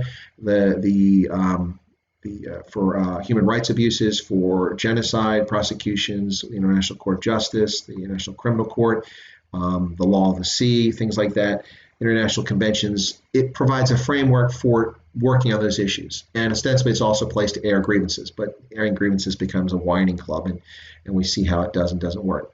So the United Nations does fill a useful role. The problem is that the role that most people see it in is usually when it's contrary to their interest and not working in the interest of mankind as a whole. The World Health Organization is a good example. I don't have the exact figure because suddenly the documents were hard to come by, but I know that I was railing about the World Health Organization for some time because over half their budget is spent on travel and staff salaries, not on research or surveillance and reporting or anything else, but simply existing. They eat the money themselves. It's like a charity that eats 70% of its money and only 30% goes to helping the charitable to meet the need for the poor or the disadvantaged. So the World Health Organization has long been an organization that is heavy on expenditure for staff and conferences, staying at ritzy hotels around the world and having conferences and spending money on staff. So I've always had a problem with them because of that. But they do useful things nonetheless. So I'm not a UN basher, but certainly the UN has its challenges, and not the least of which is it's similar to like SADC, the Southern African Development Community. It is an organization that exists for its members' needs, and the members' needs don't always correspond with the citizenry. The citizenry may have a different view than what the political leadership of the country has. All right, so Paulie says, post-Trump and Biden, are there any prospects already in line to replace them? Going to be a hell of a tough to replace Trump, in my view, after the second term. He needs to work on his personality, but Tom Cotton is a potential good candidate as a conservative to become president down the road. On the other side of the aisle, I struggle with some names because of the conduct and the behavior of a lot of these folks. So I'm not sure. But someone will rise to the occasion. There'll always be someone that comes up. Minimum wage in South Africa caused the massive loss of jobs as people can no longer afford to pay. Absolutely right. When the state dictates that an employer must pay a specific wage, but the state doesn't guarantee that that employer's revenue will rise, then the employer has to take more of the bottom line and apply it towards wages, and that's less money to maintain the business. People seem to think that those who run businesses, these are politicians who have never run a business, seem to think that people who run businesses just sit around and collect all that money. Here's the rand, here are the dollars. We don't have to do anything for this. We're just fat cats. We're rich. We're exploiting people. Yeah, well, they have to pay rents. They have to pay petrol fuel bills for their vehicles. They have to pay insurance. They have to pay taxes. They have to pay for utilities. They have to pay to research and buy and market and this and that and the other thing. Yeah, it's not a simple thing. $10 doesn't mean that's $10 profit. I love how the left always goes, well, Exxon made $500 billion last year. Yeah, and what did it cost them to do operation? They spent $75 billion doing exploration to find new sources of petroleum and natural gas so they could stay in business. Yeah, 75 billion. I don't know what the exact number is. My point is that's in a given year. So the presumption that it's like with banks. It's always the bank's fault. Well, banking can be a very profitable business, but it also can be a very risky business, depending on how it's structured. And banks don't simply fleece people of money, although that is the popular narrative. Okay, ICE says, with regards to the follow-up with Trump, can't see Biden winning. I've been impressed with Mario Cuomo. You're talking about the governor of New York, Mario Cuomo, or wait. Who are we talking about? Mark Cuomo. Andrew Cuomo is the governor, and Chris Cuomo is his brother, who's a journalist. And then Mario Cuomo was the father, if I'm not mistaken. So I'm not sure who you're talking about. I think you're talking about Andrew Cuomo, who's the governor of New York. I understand that the role of the UN in terms of these things around war, the role meddling in the economics has been disastrous, especially when you look at the spending. Yeah, okay, I got you, Ice. You don't have to be a big fan. I understand that. I'm not a huge fan of the United Nations, but it does serve a useful role. So, it's just a question of how you sit. The amount of money the UN spends, most of the money the UN spends is spent on peacekeeping. And frankly, if we did a better job at avoiding conflict, or if we did a better job at negotiating and ending conflict by providing incentives. So here you go. This is going to be controversial, but when at the height of the farm invasions in Zimbabwe, I offered a solution. Of course, no one's listening. I was just a major then. I was a captain. I wasn't even a major yet. Yeah, I was a captain. So no one's really listening to me then. At the height of the farm invasions, 2000 Zimbabwe, I said, there's a solution to this. It's easy. And people are like, what do you mean? I said, well, all we have to do is load a charter flight up. Now, this is something that Obama did with Iran later on, but load a charter flight up and put cash on there, satchels of US dollars, and fly it to Harare and go to the Blue Mansion and give it to Robert Mugabe. Give him $100 million. Come back in 6 months, give him another $100 million. If we had simply given ZANU-PF money, now it wouldn't have been morally right, and it probably wouldn't have been legally right, unless there's some way to do it. That would have been legal if we'd done it in the form of grant, but simply giving money to Zimbabwe so that ZANU-PF didn't have to steal from others to satiate their needs would have stopped the farm invasions. Now, that's controversial, and I'm not advocating that we give money to thugs and criminals. My point is that could have been avoided with some sort of solution that was tied to money. The whining excuse of an argument from the lying ZANU-PF thugocracy and Robert Gabriel Mugabe was that they had to confiscate the farms because they were stolen from them. An illegitimate argument in many respects, some truth to some of that. That's why they do it. And why should they have to pay for it? They don't have to pay for the land. Well, if you simply give them the money, or you create something that buys the land and turns it over to them, that's a different story. But no, simply delivering the money could have solved the problem, I think. That's been my argument since 2000, and I'm sticking to it. Let's see. Andrew Yang was something new that I enjoyed for the Democrats in the primaries.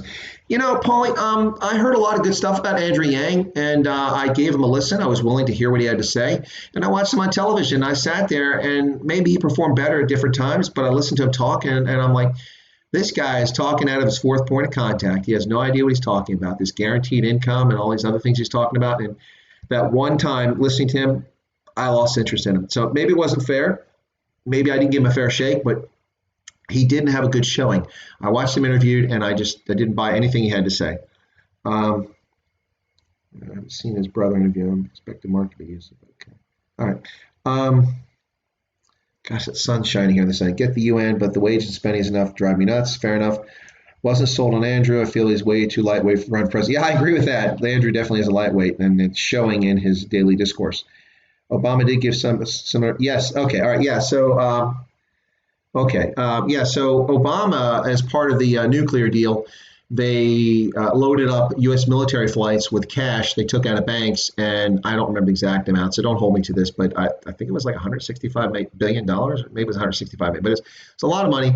They flew it to Iran, and they gave it to the state. And of course, famously, a lot of the cash was instantly used to fund suicide bombings in the West Bank and other things like that, and it was used to fund Hamas and also insurgencies in Iraq. Now, the money wasn't ours. It wasn't like we gave them the money, but we did give them additional money later on under the agreement. But that money was money that had been held frozen in U.S. bank accounts since 1978 with the overthrow of the Shah of Iran. When the Shah was overthrown, assets were frozen in the United States, and the U.S. has been sitting on them and paying interest, the banks paying interest into them ever since then. So that was part of that money that went back to them. So yeah, they loaded them up on the middle of the night and then flew it over to a terrorist supporting regime and gave it to them as part of their, oh, we surrender, you can have your nuclear power plants. And, oh, you get 3 weeks notice and then we'll come look after we've given you 3 weeks to hide everything and make it disappear. So am I cynical and critical of that decision? You judge for yourself. Anyway, let's see what else. I only see a drop in the ocean. What's going on in politics in the U.S. with the debates, and news channel only gives candidates like 5 minutes. And debates are a disaster, to be honest. Yeah, one of the things I wasn't too thrilled about during the 2016 campaign was every time that Donald Trump spoke, every news network dropped everyone else, no matter what they were doing. They could be interviewing another presidential candidate. They would go, and the entirety of Donald Trump's speech, no matter where it was, they would cover the whole thing. And then, of course, the media had buyer's remorse after they gave him $1 billion of free advertising and endless airwave saturation. And then he wins the election, and they're kind of angry because he's not their candidate. So I was a little frustrated by that. But I will say this. I had a good view of what Donald Trump had to say, and I knew where he was coming from based on the fact that he was on television 24/7. I couldn't miss it. Yeah, the news media can be frustrating like that. But I think the secret here is that you have to do research on your own. Go to the candidates' websites, find out what they've got to say, and learn from that and form your own views. And then you can watch the news and compare it with what you read and what conclusions you reach. That's probably the best answer. In South Africa, it's really frustrating because if I lived in South Africa, I would feel defrauded and cheated because you really don't get to do that. You're simply voting for a party. And I've talked about this before. I don't think it's healthy when a country allows a political party to be more important than the state itself or the country. So in South Africa, you're not voting for that local member of parliament. You're voting for the ANC, the EFF, or the DA, or Freedom Front Plus, or whoever. You vote for the party, and then based on their percentage of the vote, they get X number of seats in parliament or in the provincial legislatures. And that's a problem because the candidate doesn't have to convince you that he or she is the right man or woman to support your needs and to address your concerns. And by the same token, when you call them up for a response, they can ignore you. There's no penalties for that because they don't work for you. They work for the party. Now, I would say that some parties in South Africa, particularly like the Democratic Alliance, those who are put into those positions by the party, once they've won those seats, by and large, not all, but by and large, they tend to realize that their job is to serve the public, and they go out of their way to do it. It's less so the case with the ANC. What are your views on Russia testing our military for weaknesses? I'm not so sure. Where in the world is Kim? Where is Kim Jong-un? Yeah, it's not where's Waldo, it's where's Kim. Yeah, everybody's wondering what's going on with him. Iran harassing us. I think Iran right now, the most of what they're doing is running their yap. They are so consumed by COVID-19. Look at the figures. Last I looked a few days ago was 82,000 confirmed cases, assuming that's true, and I don't have any reason to doubt it, but that's a phenomenal number for that country. And the number of deaths, vice president contracted and died, I think that was the case. The COVID-19 is damaging Iran immensely. And now the collapse in the price of oil has destroyed them. They have nothing to offer the world except terrorism, and the world isn't buying terrorism for the most part. So Iran is in trouble. They can run their mouth and flap their yap all they want, but it's not having any major impact right now. Kim Jong-un, North Korea, we don't know what's going on there. Of course, they're not reporting COVID-19, but there's no doubt there's COVID-19 in North Korea. It's impossible. It hasn't gotten there. And given the perpetual state of malnutrition in North Korea, I wouldn't be surprised that if it's burning like a forest fire in parts of North Korea. And I don't know what's going on with Kim Jong-un, but the little tubblard and his poor eating habits and lack of exercise certainly aren't helping his health condition. So I don't know what's happening with him. Russia testing us militarily. I think Russia's got enough of its own problems right now. It's focusing more on trying to build its ties in the Middle East and in Africa than it is in challenging the United States. The press in the United States overplays Russia as a threat, which is funny because they dismissed it as a threat when it was a more serious threat a few years ago than it is today. But Russia, too, relies almost extensively or overwhelmingly on its extractive industries in oil and minerals and forestry and things like that. And all of those markets are taking a nosedive right now. So Russia is in bad shape as well. They're not profiting from this mess. So I'm not concerned about them. Do you think there's something brewing in the Middle East around Israel? Egypt looks like it can brew into something next couple of years. In February, I feel like it's bubbling. Yeah, I'm not sure where you're going, Ice, with what's bubbling in Egypt. What is definitely bubbling in Egypt is that public discontent with quality of life and living standards are lower than a lot of people would expect them to be, and that's kind of a problem. I don't think there's anything brewing between Israel and Egypt. The Camp David peace accords, the signature success of the Carter administration, arguably one of the few successes of the Carter administration, is still sound. It's still in place, and it is making a difference in the Middle East. Egypt and Israel have been cooperative for decades now, and hopefully that will continue. And that doesn't matter who the president was, whether it was Sadat, Hosni Mubarak, or the current round of folks. So, yeah, I'm not too concerned about that. I would be more concerned about public discontent with the quality of life and governance in Egypt and the potential impact for something, again, like the Arab Spring in Egypt. That would be something I might worry about when you say bubbling. You particularly feel defrauded when you vote for democracy but hand communism. I literally feel like saying "fool me once." Doc Breaker says that. Yeah, I got you. I feel defrauded when I voted for Republicans and they promised to get the federal deficit under control, and then they spent like drunken sailors. And of course, just like Democrats, Republicans never fail to take advantage of a crisis. Now, I'm not talking about this crisis. I'm talking about 9/11. Look what happened after 9/11. George Bush campaigned as a free trader, and a small government guy, and he was a compassionate conservative. If you remember, George was a compassionate conservative. Well, he came in office, and amongst the first actions that George Bush took was he imposed a tariff on soft timber imports from Canada, claiming that the Canadians had unfair advantage because the timber was coming off of government-owned land. Well, the timber was coming off of government-owned land in the states, and people were paying under an 1878 mining law or something like that a song for the rights to take the timber off of federal lands. So what's the difference there? A slight difference.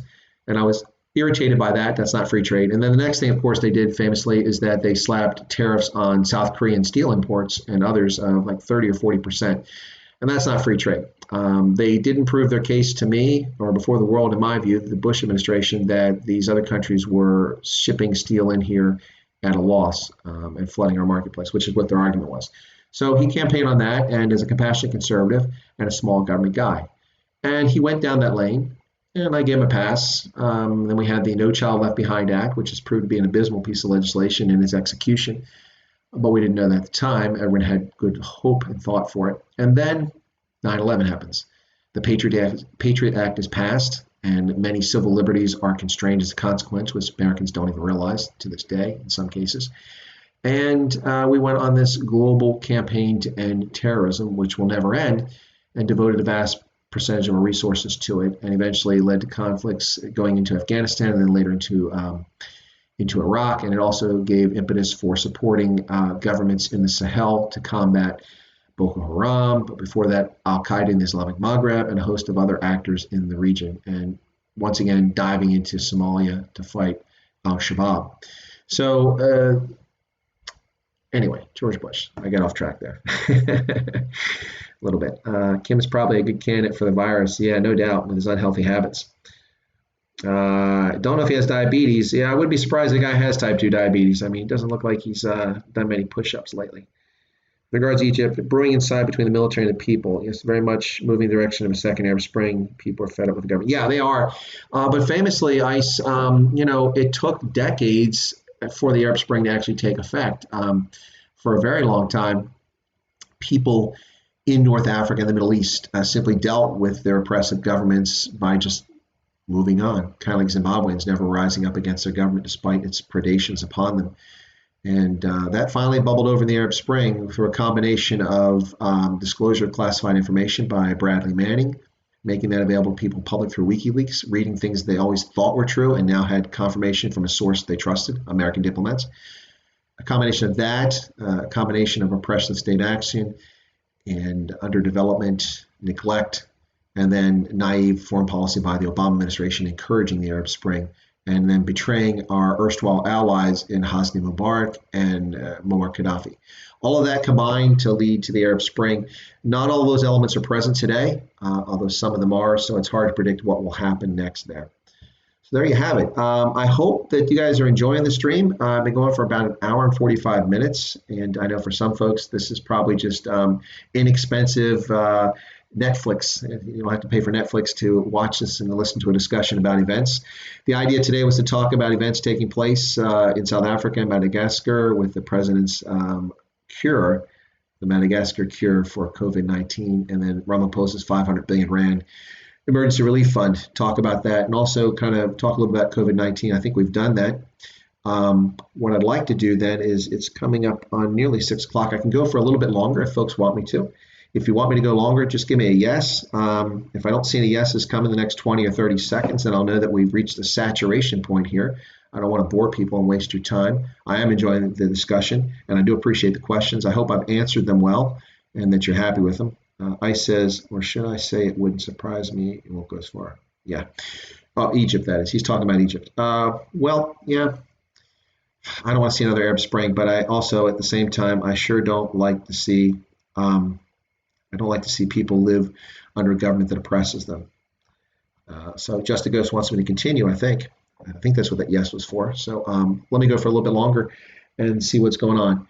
Well, let me talk about something that interests me that we haven't talked about. And you may notice from my map back here, I tend to put up almost exclusively rugby scarves, but not all. There's been a few others, but mostly rugby scarves. I tend to wear rugby jerseys. when I do my broadcast. Oh, this has got to be resized. So look how big my hair is because I let it grow since I went off active duty. My hat won't fit. It's too small. This hat normally fits, but there's so much hair up there now I can't get it on. I have to stretch it out. But I also, obviously, I'm a huge rugby fan. And one of the disappointments right now is we're seeing the suspension of sporting activities around the planet. Have I been to Hawaii? I've never been to Hawaii. I was offered a chance to work in Hawaii in the Army in 1997 when I stopped teaching at Iowa State University. I was offered San Antonio, Texas, Hawaii, or Vicenza, Italy to go do my next assignment. And wherever I went, I was going to be a commander because I was in that stage of my career that I had to go be a company commander to be qualified to continue in the military. So my next assignment was going to be command. And those were the three options. And let me explain to you why. I take it Jen is laughing because the hat doesn't fit. It's because the hair is so big. Seriously, I'm not messing with it. It won't fit. I can't get it on. It's no joke. That's how much hair is up there right now. Anyway, it's better than the alternative, folks. This is real. It's luxurious. It's thick. Thank goodness for genetics. And maybe the fallout from Chernobyl, because I was in the Alps in '86, maybe that adjusted, so my hair would keep growing. Anyway, but that no male pattern baldness. My USA cap almost won't fit due to all the hair anymore. That's funny. Back to Hawaii. So I was offered, is the screen getting difficult to see me? Give me just a second. I'll be right back, folks. Don't go anywhere. I'm going to adjust the light from the screen. I'm still here. I'll keep talking. And don't worry, I'm clothed. You're not going to see anything scary as I get up. But let me adjust this light so that you can still see me here. There we go. All right. Hopefully that didn't frighten anybody off. You can still see me. It looked like the light was getting off there and you couldn't see my face very clearly, so I've adjusted it. Sorry about that. Back to Hawaii. So I was offered 3 assignments, and the argument I made at the time was that San Antonio, while it's nice, and given bad options in the Army, I would have taken San Antonio, but I've been there and it's hot. So while it's a beautiful place, it is very hot, and it can be humid in the summer times. So that was the first thing. The second thing is Hawaii, I was offered Field Station Kinea, which is a military intelligence base, but it's underground. So I would have been working every day under a pineapple field in a tight space. And it might have been interesting, but I realized that after living in Hawaii for, say, 3 months, I probably would have driven on every road and visited every place I could possibly visit on the island, and then would be begging to fly to other islands just to see what's going on. At the time, it was the 1990s, and we still have dial-up modems, and you're paying for every phone call and for data, and I was big on the internet, and I figured it would cost me a fortune to be in Hawaii. I didn't know if it was a local call to reach the States or not because I'd never lived there. So that argued against Hawaii. Plus, I don't need a visa to live in Texas or Hawaii. I can go there at any time. Now, I've been to Texas many times since then, but I've still never been to Hawaii. And that left Italy. The argument for Italy is that I get to go live in Italy under a status of forces agreement, get tax advantages by being military, and I can get the experience of Italy, and that would be interesting.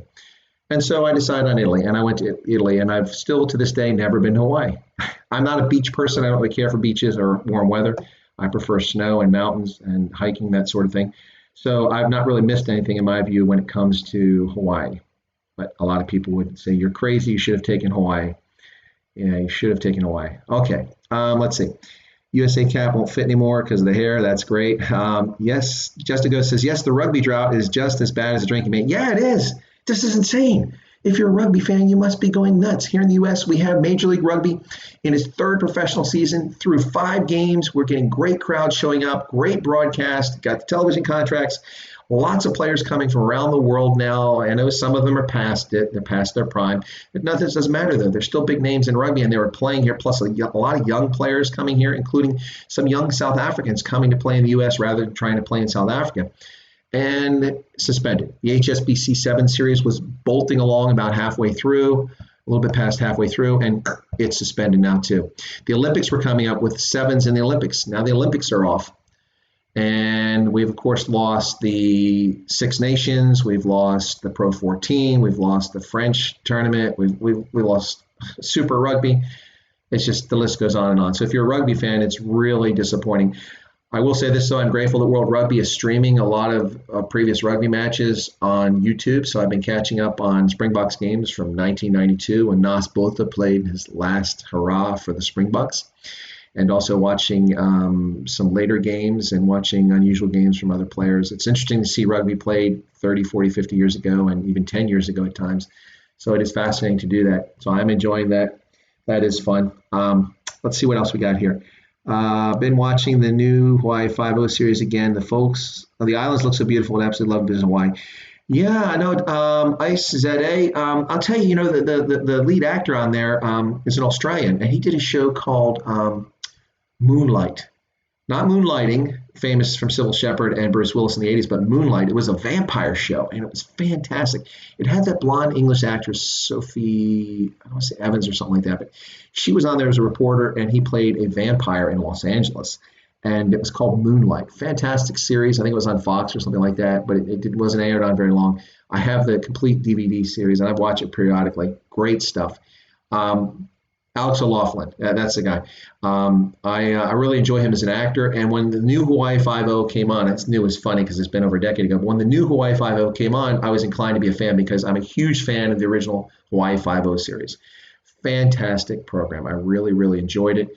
Everybody associated with the fact they used local people to play roles. They weren't even actors, just to promote Hawaii. It came out just as Hawaii became a state, and it was promoting Hawaii. And Hawaii Five-0 was really good. And of course, I like, Bookham Dano, all that stuff. It was a fantastic series. And when they came out with the new one, Alex O'Loughlin, I like. What's her name? The Korean American actress that was in that. I really like her. Daniel Day Kim. I like him as an actor. So I was really inclined to watch it. In the first season, I was glued to the set, but I kind of lost interest. It just, James Caan's son never really got my attention. I really didn't get into him as a character. And I just, it's a shame. I really wanted to stick with it. It's kind of like, I'm a big fan of, what's his name? The guy that's on The Rookie now, the Canadian actor who did Three Guys, a Girl, and a Pizza Place. And then later he did Serenity and Firefly. What is his name? I'm drawing a blank right now. But he did Castle. And when he did Castle, the first 3 years of that, I was like glued to the scene. Every show was fantastic. But eventually I was like, yeah, that's enough. Now he's doing The Rookie. And every episode of The Rookie, I just like, love this show. Love this show. Rookie's amazing. Anyway, so funny how television shows get our attention. Chernobyl caused hair growth. Yeah, I don't think it caused hair growth. I was just trying to be facetious. I was in Europe in the 26th of April, 1986. 26. April 1986. Chernobyl. I remember that as a German song that was made about it afterwards, so I always never forget the date. So I was in Europe in the Alps when the Finns and the Swedes started detecting radiation, and it set off all their Geiger counters in their nuclear plants. And so they freaked out and alerted the world as the Soviets tried to cover up what was happening in Chernobyl. We saw later that the mapping of course, the most fallout was in the immediate vicinity of Chernobyl. That's where the most damage was done. But then the stuff rose in a plume, tens of thousands of feet in the air, and then the prevailing winds carried it to the west. And it sprinkled lightly, but eventually it came down and rained heavily in Scandinavia, and that's why the Finns and Swedes came across it. But also part of the winds carried it towards the Alps, and not the highest, but probably the third highest set of concentrations in Europe was in the Alps from what I saw. And I was in the Alps that weekend, so I always wonder if I develop a third ear or an extra nostril here or something like that, if it's a result of Chernobyl. Anyway, but yeah, this is probably the good graces of DNA, which I have no control over. You just inherit it. So yeah. Anyway, for those who know, I've had it short for 30 some years, and so just letting it grow here. And now I've got a good excuse because I can't go to the barber, and I'm not cutting my own hair. All right. Alex is the main guy along with Scott Kanye. Enjoy the series. Great stunts. Beautiful island. Yeah, the scenery is amazing. That's one of the draws with Hawaii Five-0, why it was successful. Also liked, Wo-Fat was the bad guy always, the Chinese bad guy on Hawaii Five-0. Always liked that. No spoilers, please. Always seen season 4. Doc Berger says, my father used to say, doesn't matter if Nas both the shorts are still sparkling white. Look at the score. He never tackled. It's funny you should say that about Nas Botha because I don't understand what the deal is with people who don't like Mornay Sten. Look, I'm a big fan of Mornay Sten. I actually saw him in the 2015 Rugby World Cup. I think it was in Manchester. I walked in the hotel where he was staying. He was sitting right down there. I walked over and said hey to him because he was just chilling before they had a game that evening against Samoa.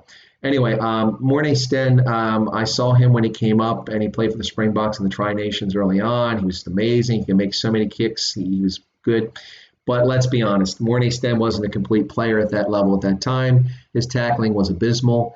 And you're right, his shorts would be like Nas. They'd still be white at the end of a game.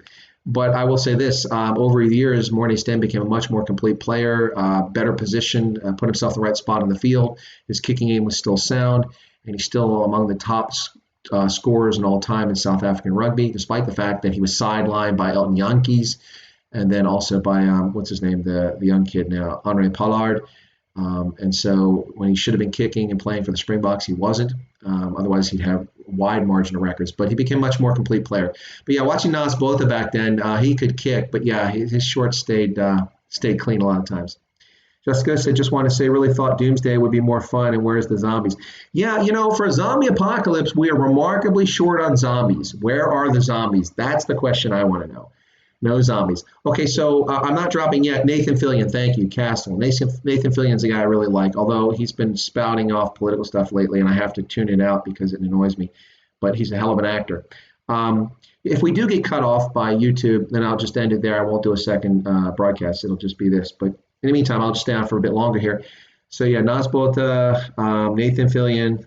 Doc Baker says, Danny Gerber has been diagnosed with corona. That's unfortunate. Heard his latest voice note. He's desperately asking for brandy and coke.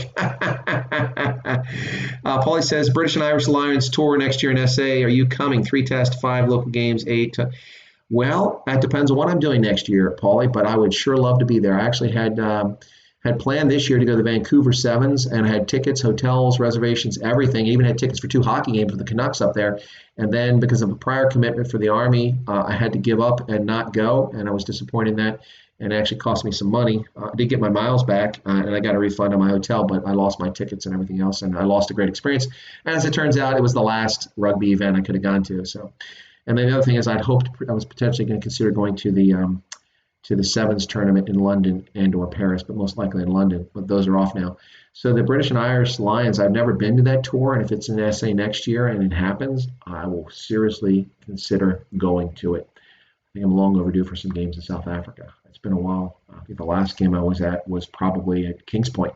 It was a Cheetahs and Sharks game, and I was in the sun getting fried on the east side of the stadium late in the afternoon, and I learned a lesson. You want your tickets on the west side. Anyway, so let's see what else. We've got here, Danny is starting now, thankfully, corona negative and on the mend. Oh, that's good. That's good. White shorts, hilarious. Yep. Yeah, glad they're on the mend. It's a number of famous people have been affected by the virus in a number of locations around the world, particularly here in the United States, and some have passed away from it, including a very famous pediatrician who was world-renowned here in the United States, the guy who, a neurologist who did the separation 2 decades ago of the conjoined twins, or what they used to say, Siamese twins. Not very politically correct, but it looks like I'm wearing a hoop jersey here because the sun's coming in. I just realized that my sweater, which is a Japan World Cup sweater, looks like I'm wearing a rugby polo, but it's not. Anyway, so let's see what we got here. Reads from your virus, the unseen. Oh, any new current reads from your virus? No, the virus, the video I just did to talk. Oh, any new reads, any new books? No, I don't have any new books to talk about. Thanks for asking. Those books that I published, for those who don't understand what we're talking about, the video I did on the virus has the red screen on it with the big ugly looking viruses on there. That was a live stream I did to talk about why I was interested in epidemiology and virology and how my interest came about in that. And so I did that just to share it with folks. And I had a whole stack of books going through my collection I've had over the past 3 decades of things that I've read about hantavirus, Ebola, smallpox, the plague, all sorts of nasty little things that are out there. Looks like the sun is catching up with my shiny Father Christmas stash right here. So I might have to adjust the slats here again in a moment. I keep leaning back because this keeps going up right here. Anyway, cheetah. Cheetah, isn't cheetahs? From the Free State, Justa goes. If you're talking about the Cheetahs from the Free State, I was a Cheetahs fan when my favorite player was there, Villy LaRue. When Villy LaRue played for the Cheetahs, I was a Cheetah fan. Let me adjust the blinds again. Don't run off. We're not quite finished, but we'll finish here shortly. Okay, hang in there, folks. There we go. All right. Hopefully that'll be the last time I play with that. Okay, so well, not the cheetah fans, but are there any shark fans in the house? Sharks. Yeah, this is from Kings Point. Purchased this down there. And I was briefly a Sharks fan, but that was when Bismarck Duplessis was playing and Yanni Duplessis was playing for the Sharks. As a fan there. And oh, you like the Cheetahs too? Hey, look, nothing wrong with the Cheetahs. They've had some good performances, but I'm a Western Province Stormers guy through and through. Have been for a long, long time. I will root for other teams when some of my favorite players are on them, but I will always root for Western Province over any other Currie Cup team or any Super Rugby team. Tiebreaker Stormer, Stormers. That's right, through and through, my friend. Yes, love the Stormers. Look at the list of players and look at the record. Look at the number of Currie Cup titles that they've had. And frankly, they should have had a few Super Rugby titles. And I'll leave it at the doorstep of those who were coaching them when they got to the final. But anyway, yeah, so there you have it. All right. Well, we've now gone for 2 hours, folks. I've really enjoyed it. But you know what? It's 6 p.m. here on the East Coast, and it is midnight now in South Africa. Are folks going to stick with me? I got 13 people currently on there right now, and I can't stick on here. What else? Hang on. What, any new current? Oh, no, I already read that. Okay. Were you never based in South America? No, ICE ZA, I've never been based in South America.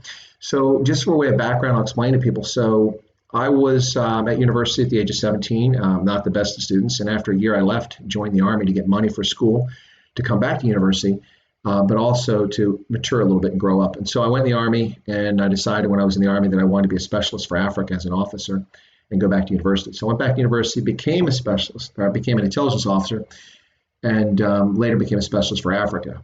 So in the career field that I was in, the Foreign Area Officer Program, our specialists are regionally focused. So you have Europe, Asia, North Asia, South Asia, you have Africa, well, Sub-Saharan Africa. But in my case, I had experience in both North Africa and Sub-Saharan Africa, which is unusual, but not exclusive. And then Latin America. So I had no interest in Latin America. The only country in Latin America that historically interests me is Chile. I have a deep interest in Chile. I find it a fascinating country, and its history is interesting, and its governance is also interesting. And a passing interest in Argentina, and it's not because of ex-Nazis, but because their history is interesting. But yeah, I don't have much interest in Latin America or South America specifically. So I've never served there. The closest I've come to it physically is I've been to the Caribbean. I've been to Mexico, to Cozumel, and Jamaica and places like that, but I've never been anywhere beyond that. So I've been all over Europe, virtually every country in Europe I've been to, except Belarus and Albania. And I've never been in Spain. I've been at the airport in Madrid, but I've never been in Spain. But I've been everywhere else, including Portugal, that I can think of. Let's see what else. And then of course I'd never been to Asia until I went to the Rugby World Cup last year in Japan. I had been to New Zealand for a previous Rugby World Cup, but not been to Asia proper. So that was my first trip out there. Japan was amazing, really fascinating place. It's really wonderful. I love the culture. I love the topography. It looks like just like those Godzilla movies looked like back in the 70s when I was a kid, watching them with the little gumdrop hills and the trains going around them. I thought that was all fake. Yes, it was fake for the movie, but that is how Japan looks, at least the center part of Japan. I really enjoyed it. So let's see. Google videos where Rossi used to sit on the roof of the stadium calling different plays with different color placards where Rossi started. Funny as hell, but it worked. Yeah, no, I've never seen that. Western Province, VP, you Lekading. Yeah, no doubt. Stormers all the way. Good deal. Chile, do they not have that Irish influence as well? I'm not familiar with the Irish influence in Chile. It's possible, but I'm not sure. Just a guess. Do you remember when Rossi used to do that with the cards? Okay. All right. So because the specialization, it wouldn't have made sense. Cool. I'd love to visit. Yeah, for me, yeah, it didn't make any sense in the professional role. I didn't have one. The U.S. military hasn't spent much time in Latin America of late. We have lots of experience there, especially the Marines from 1900 until about 1980 or 70. But since then, our experience has been limited to places like El Salvador and not many people in Panama, of course, and Grenada. But that's so long ago, and so few people have a lot of experience there other than some joint or multinational exercise and things like that. We have much more experience in the Middle East, of course, and in Europe and Asia as a military. So no, that's not a place I'd ever gone to. Went and played water polo in Croatia, Hungary, Serbia, Montenegro. Oh, Montenegro I've never been to either, but technically I was in Yugoslavia, so that counted. Eastern Europe is tops. There's some fascinating places in Eastern Europe. I've been to Hungary, Budapest, been to Romania, all over the Czech Republic. Some interesting places there. It's much better now than it was, say, 30 years ago when I started traveling there as the wall came down. It was very underdeveloped, and it was kind of a sad reflection still of the Second World War in many places. I also absolutely loved to visit Japan. Fascinating culture, history, and people, food, samurai, yakuza. You can do without the yakuza, trust me. But the country itself is fascinating. It's really, really interesting, and it's easy to get around. If you're a tourist, you can buy a Japan Rail Pass, and it's an even better bargain than a Euro Pass. What the Japanese pay for train tickets will make your nose bleed. But if you're a tourist living outside the country and you buy a Japan Rail Pass, you actually buy a voucher before you go. And then when you go to the airport, you go to the train station down below, you can, or go elsewhere, you can exchange it for your rail pass. You get them in 7, 14, or 21 days. 21 days is the max. I had to get 2 of them because I was there for a month. A 7-day pass, which I got second class. And then the 21-day, I just went ahead and splurged for first class. It was well worth it. The first class cabins are amazing. And it's just a great experience, and it's something that I truly enjoyed, and I learned an awful lot about Japan, things I'd known about, but now I knew up close. I never really got the whole Hello Kitty thing, but I have Hello Kitty things now. I actually liked it in Japan. Yeah. And the Pokemon, never really got Pokemon. Now I get Pokemon. I've got a Pikachu. Anyway, so there you go. Bernardo O'Higgins. Okay. That's true. He did play a role. Yep. Would love to see Croatia and a ton of others all the way. Croatia is absolutely stunning and phenomenal. It's a fantastic place. If you get a chance to ever go to Croatia, the Dalmatian coast is simply one of the most stunning natural places on the planet, just from a standpoint of the rocky, craggy shores and the beaches there. I'm not a beach person, but I just like the natural beauty of it. Croatia really has some fascinating places. And it's now far removed from the conflict, so much of that has been rebuilt or restored to what it was prior to the 1991, 92, 93 timeframe of conflict there. The only problem now is exchange. 16 years ago, the euro wasn't really the currency now. Yeah, well, you have to deal with the euro. But, Paula, you're in South Africa, aren't you? Are you in South Africa? Those train passes. Did you zip between the big cities? Oh, the bullet train, yeah. ICE ZA, absolutely the bullet train. The Shinkansen, they're called Shinkansen. Yeah, no, it wouldn't have been possible. I mean, I traveled over 1,000 miles from one place to another to get to one rugby match to another. And it would not have been possible to have accomplished that without the bullet trains. Now, you don't get to get on the ultra fast bullet trains with the rail pass, but you get on the normal bullet trains, which are still fast, and it gets you from one major destination to the other within 3 or 4 hours, worst case, usually within 2.5 hours. It is a fantastic experience. The trains are amazing. It really is wonderful. Perhaps I'll post some photographs somewhere at some point so people can see some of the photos I took from the train. It was really wonderful. But yeah, the Japan Rail Pass is one of the best bargains on the planet, quite frankly. If you think about it, it's really well worth it, especially the 21-day pass. But now for what I did, I had 18 rugby matches in the pool stage. Now, for those who know, there are 40 games. So that means I went to nearly half the games. Unfortunately, I didn't get 18 games. I had 17. That was my personal best, and I would have extended it to 18 games for a World Cup had I had my 18th game. I lost the 18th game because of Typhoon Hagibis, which struck late in the pool stage and cost me one of my games with the Wallabies I was going to. So that game was canceled, and I never got to go to it. And in fact, that night I had to get on a train and zip out of town and make connections. And I had a first class reservation for a later train, but that train was coming so late I wouldn't have gotten to my destination, Kyoto. I was going to Kyoto, and I wouldn't have got to Kyoto until after midnight. And a funny thing about the hotels in Japan, a lot of the hotels in Japan stop taking guests at midnight. The desk shuts down, and if you're not in, you're screwed. So I couldn't risk arriving in the midst of a storm that was approaching with the rain falling and not having a hotel to sleep in. So I did take my reserve seat on the first class next train, but rushed to get on a train that was coming in and jammed in with unbelievable. It was like being in Bangkok. Everyone was like this. Got on the train and then stood for an hour and 45 minutes on my way to Kyoto with my bags because I was dragging my suitcases with me everywhere I went in Japan. And then I got to Kyoto and made it there before midnight, only to find out that, in fact, that particular hotel, they do keep the desk open past midnight. So I could have taken the other train. But it made for an interesting experience and something different. So, Yeah, no regrets. Fantastic. But I was in Kyoto. I hoped to see the palace, but again, it was shut down because of the weather. And the previous time I was in Kyoto, it was shut down because it wasn't open that day. Very frustrating. Some days of the week, these things aren't open, like Mondays or Sundays. So anyway, but yeah, it was fantastic. And it was only possible because of the Shinkansen. Now, I also took local trains, so slower trains. Shinkansen is the answer, my friends. You want to take that. But I did 17 of the 18 games in 30 days and traveled all over. I saw all four of the Springboks qualifying pool stage games, including the first game in Yokohama against the All Blacks. I watched that game. Not a particularly exciting game. It was disappointing. I thought it was going to be the game of the tournament, and actually the game of the tournament might have been Ireland and Japan, or Ireland or Scotland and Japan in the pool stage. So I saw all four of the Springboks games, and I saw almost every other team. Ironically, the one team I did not get to see, just like in 2015, was I didn't see England in 2015. I didn't see Japan. I couldn't get tickets for Japan, and it just didn't work out in the schedule. So I did 17 of the 18 games. I also was a published author during that time frame. I wrote at least a dozen articles were published online about my experiences in the Rugby World Cup in Japan, talking about Japanese fans, the venues, the games, my experiences there.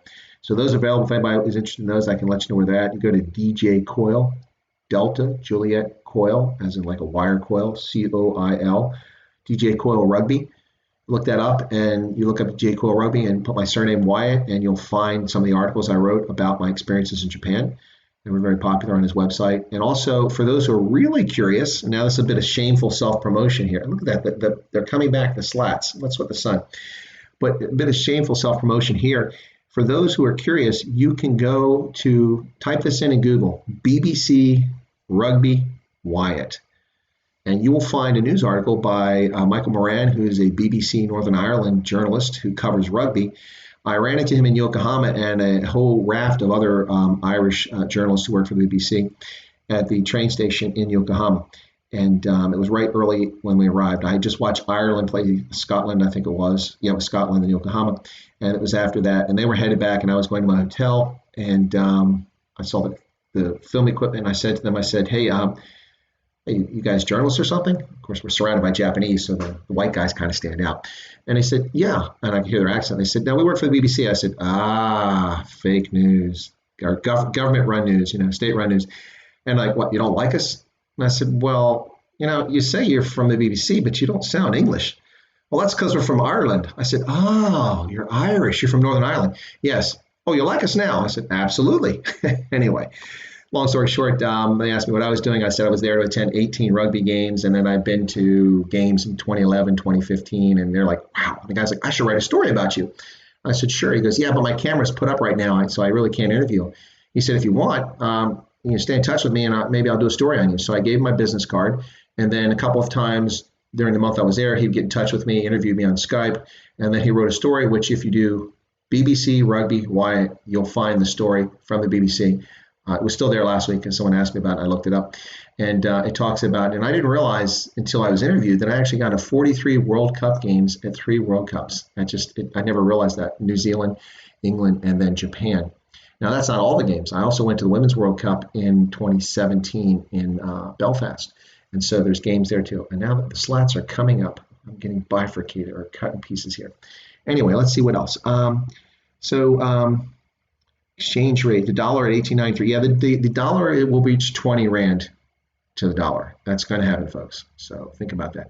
Now, if the ANC doesn't sort things out, or if the economy takes a deeper dive than many analysts are projecting, you could see it drop to 30 or 40. I'm not kidding. It could be that bad. All right. Did Russia and Georgia December? Okay. In Portugal last year, exchange rate £1 to 15 rand. Remember going to Scotland in 2000, 20 rand for £1. Definitely go to Japan, catch a few train rides, including the bullet train. Yeah.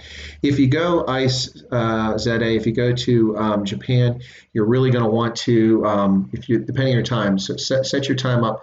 You got to plan it, right? Because you're going to arrive and you're going to want your train pass to work for you as soon as you're ready to do something. So if you're going to Japan and you're there for, say, 2 days in the Tokyo area or 3 days when you first arrive, then you won't necessarily want the pass to start then, because if you have a 7-day pass, then you want to travel all over, it runs out in 4 days. And then, so for instance, if you want to buy a train from, say, from Kyoto back to Tokyo for first class, that's going to cost you about $300 one way.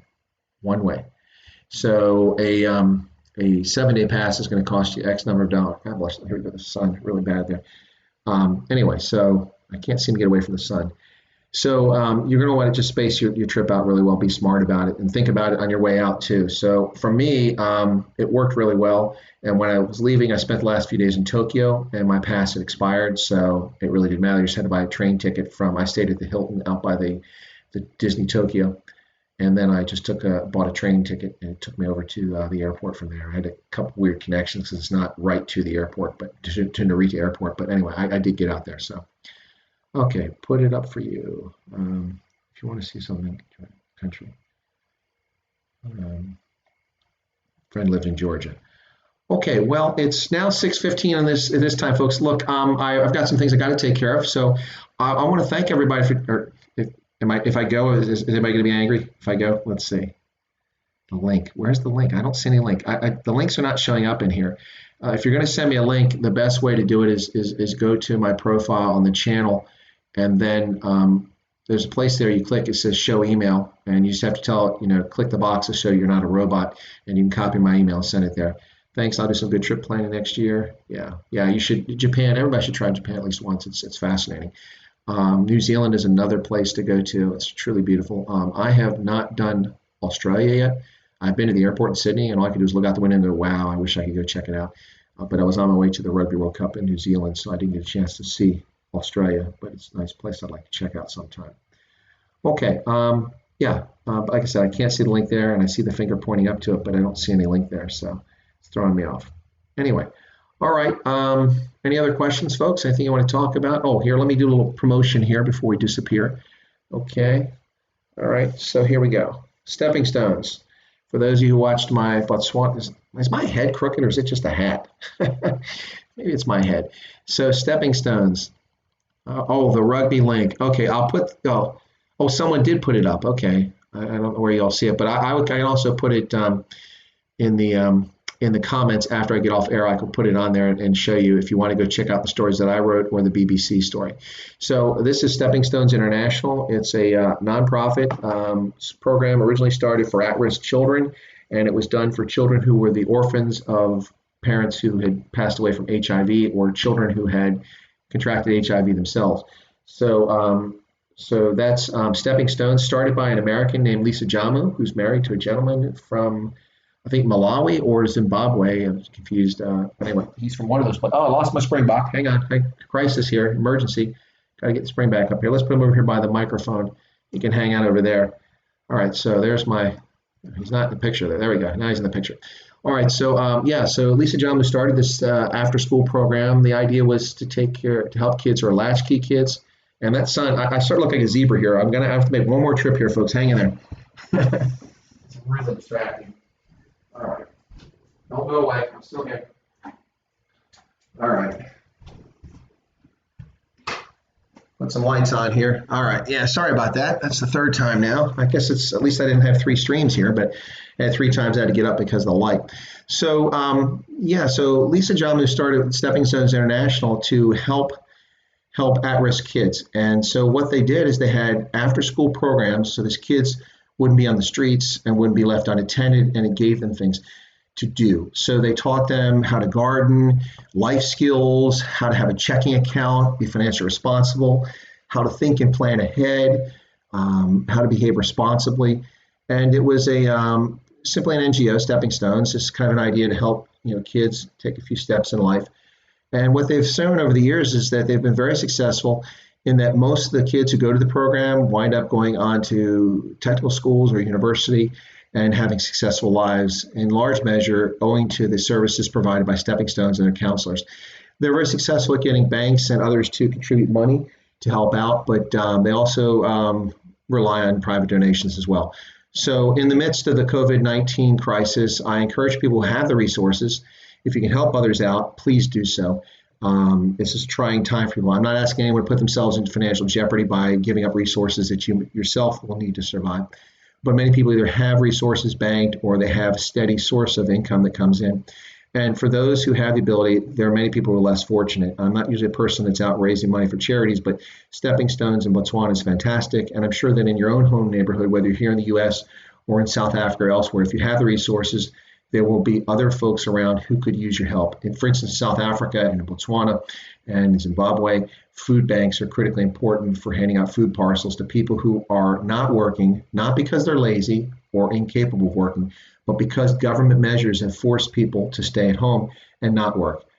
And or businesses have been put out of business by government action, preventing them from selling food or selling supplies, and also, more importantly, in Africa, affecting informal traders, people who work in the gray economy, so to speak, who are not part of the tax system and sell things on the side of the road, or they cut hair, or they do nails, whatever it is they do in the informal sector.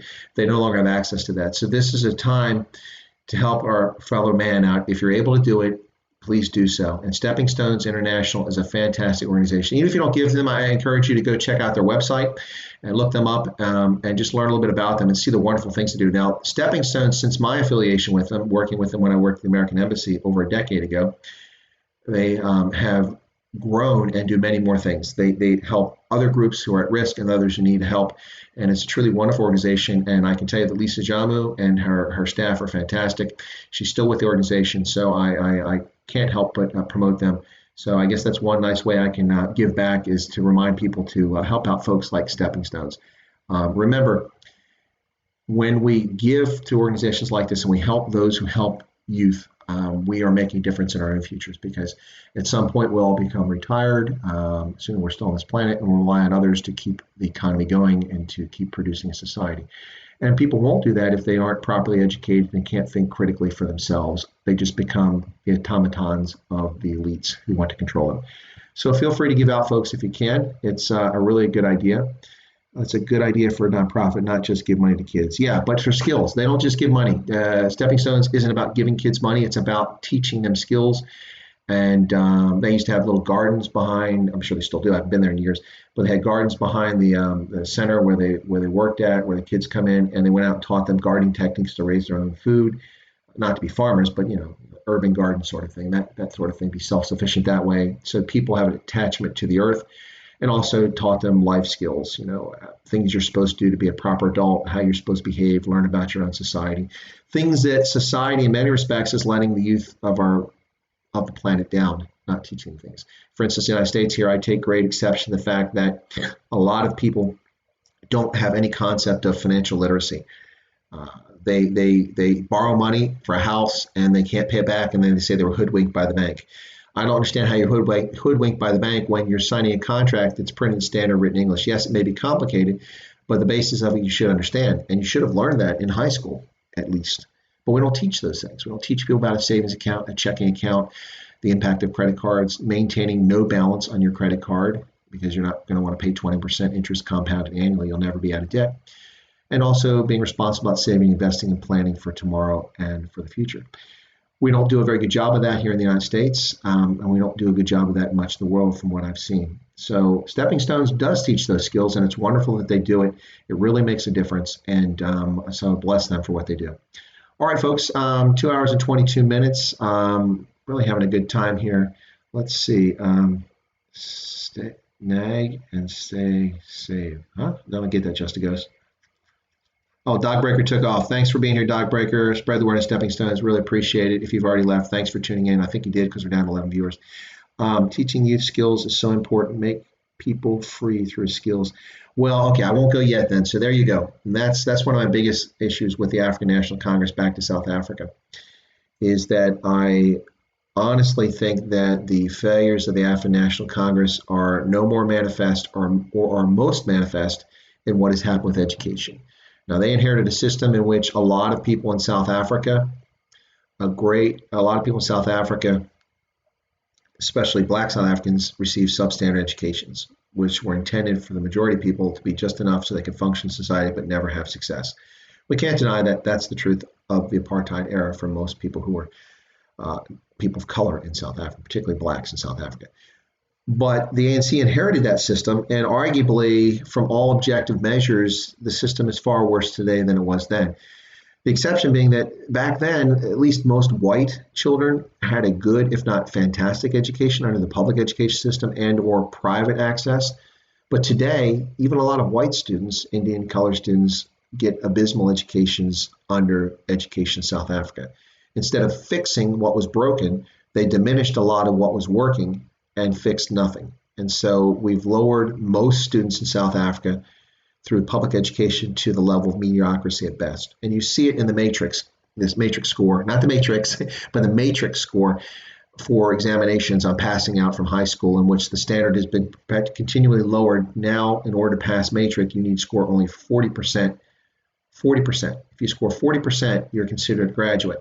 Now, I don't know about you, but I don't want the structural engineer who's building the bridge or the design engineer who designs the next aircraft I fly on to be someone who got a 46 on their maths in high school and moved on to college. I think that those folks probably not the best candidates to be making decisions or making contributions in our society. What should have happened is they should have gotten a proper education so they could have scored better, but that is not happening in South Africa, and that is truly one of the saddest legacy failures of the ANC at this stage. But there you have it. Let's see. So I think saving ET would be a great topic. With Ronaldo, agree education was terrible pre-94 and ANC just made it even worse. A vast majority of the public schooling is an absolute disaster. That's why I think it will be decades to fix it. Yeah, but you know what's amazing? Things like education can be fixed in pretty short order. Honestly, things are so bad in parts of South Africa that virtually anything would make it better. When 75% or 78% of the male teachers in one province, which I won't mention, KZN, are HIV positive, and there's a propensity amongst male teachers to sleep with minor girls, even prepubescent girls, to trade grades for sex, oftentimes, normally without a condom, teen pregnancy and or sexually transmitted infections, most especially HIV, become prevalent in a lot of young girls in KwaZulu-Natal. And so a simple thing like fixing that, getting rid of teachers who are preying on children, makes incredible change. Another improvement would be simply providing adequate facilities with electricity and proper chalkboards or dry erase boards so that students can read and write on them and see for their schoolwork. The provision of school meals makes a difference, particularly for poor children who sometimes the only meal of the day they get is in school. I understand that. I had free lunch when I was a kid in school because of low income, and that was a nutritious meal. Not the best tasting, but it was nutritious, and it makes a difference. A malnutrition and stunting are major problems across Africa, particularly for children who don't get adequate protein in primary school, and they wind up never developing the mental capacity they could have. So we can fix education in major leaps pretty quickly in South Africa simply by changing a few basic things, allowing qualified teachers to teach. The fact that they're white should not keep them from teaching. A white teacher can teach black, brown, yellow, blue, green students. A black teacher can teach the same. They simply have to be qualified. And excluding people who are qualified teachers on the basis of their ethnicity or race is shameful. But that is what's happening in South Africa. So let's see, 90 plus for maths in school, and now I have PC to do the math. Justin goes, yeah, well, you have a calculator on your phone too, so you can do the advanced stuff right there on your phone. Anyway, all right, so let's see what else. All right, well, we could whinge on about the ANC forever, and that would be a lot of fun, but they do have challenges ahead of them. You are correct. Want to be president? If I became president of South Africa, I would have to renounce my American citizenship because I'd be working for the South African government. If the party in charge in South Africa would give me the freedom to do what needs to be done in South Africa and treat everybody fairly and equally, I might consider it, be president of South Africa. For those who know me, you've heard me say many times before that my ultimate goal in life was always to be the benign dictator of a small African country. South Africa doesn't quite qualify as a small African country. Lesotho, Swaziland, maybe even Botswana would qualify. But South Africa is far too large to be considered a small African country. The problem with all that, of course, is that there's a lot of complicating factors in South Africa. All right, so there you go. That's 2.5 hours. That's a long time. I'm amazed that I have as many people still viewing the program. I haven't got many flaming comments, so you must be enjoying it or you're really, really bored. Either case, I'm very grateful that people have tuned in. If you've joined the conversation and you're not a subscriber and you find this remotely interesting, I ask that you feel free to subscribe to the channel by pushing that little button right down there in front of the screen. Subscribe, and if you push that, also I would ask of you that you push the little bell icon there, toggle that, which will let you get personalized notifications in theory, although we saw earlier ICE ZA didn't get the notification, although Just a Ghost got it, that I would be doing a live stream.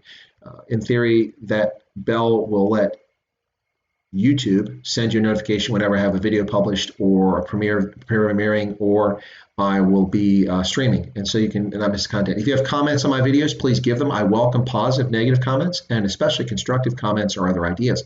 If you have an abusive comment, I ask you keep it to yourself and, stick it in your fourth point of contact. No, just kidding. There's no need to be abusive, even if you disagree with something. There's plenty of things people say on here that I disagree with. I try not to be abusive, even in a joking sense. So please, comments are welcome. And finally, I ask that you give me a like if you've enjoyed the content at all. If you like any part of it, please give a like. That really matters. It's not just an ego trip. Actually, the number of subscribers I have is a mini ego trip, but the likes is not, because likes are affected by the algorithm and it drives content and viewership to it. The higher number of likes I get as a percentage of viewers, the more likely it is that YouTube will promote this based on the hashtag words that I attach to the video. And then more people watch it, and we can get a bigger crowd. Anyway, so thanks for your input. Appreciate the time. Definitely owe you a Starbucks or a beer. Well, depending where we're at, maybe it'll be a beer, maybe it'll be a Starbucks. But anyway, ladies and gentlemen, thank you very much for tuning in. I'm going to close out now. And those of you in Southern Africa, I wish you a wonderful evening. I hope that you've enjoyed the stream. Those of you back here in the States, it's still early in the evening, a chance for you to go out and get something to eat. Go out to your kitchen. You're obviously not going to go to a restaurant with the lockdown in effect. Well, thank you all for tuning in. I truly enjoyed it, and I had a good time. Doing these chats is giving me the idea that maybe I can go back to being a disc jockey or radio host, which I did many, many years ago. I don't know. Maybe that's a stretch. But anyway, thank you so much for tuning in. We'll catch you next time here on Indaba Africa.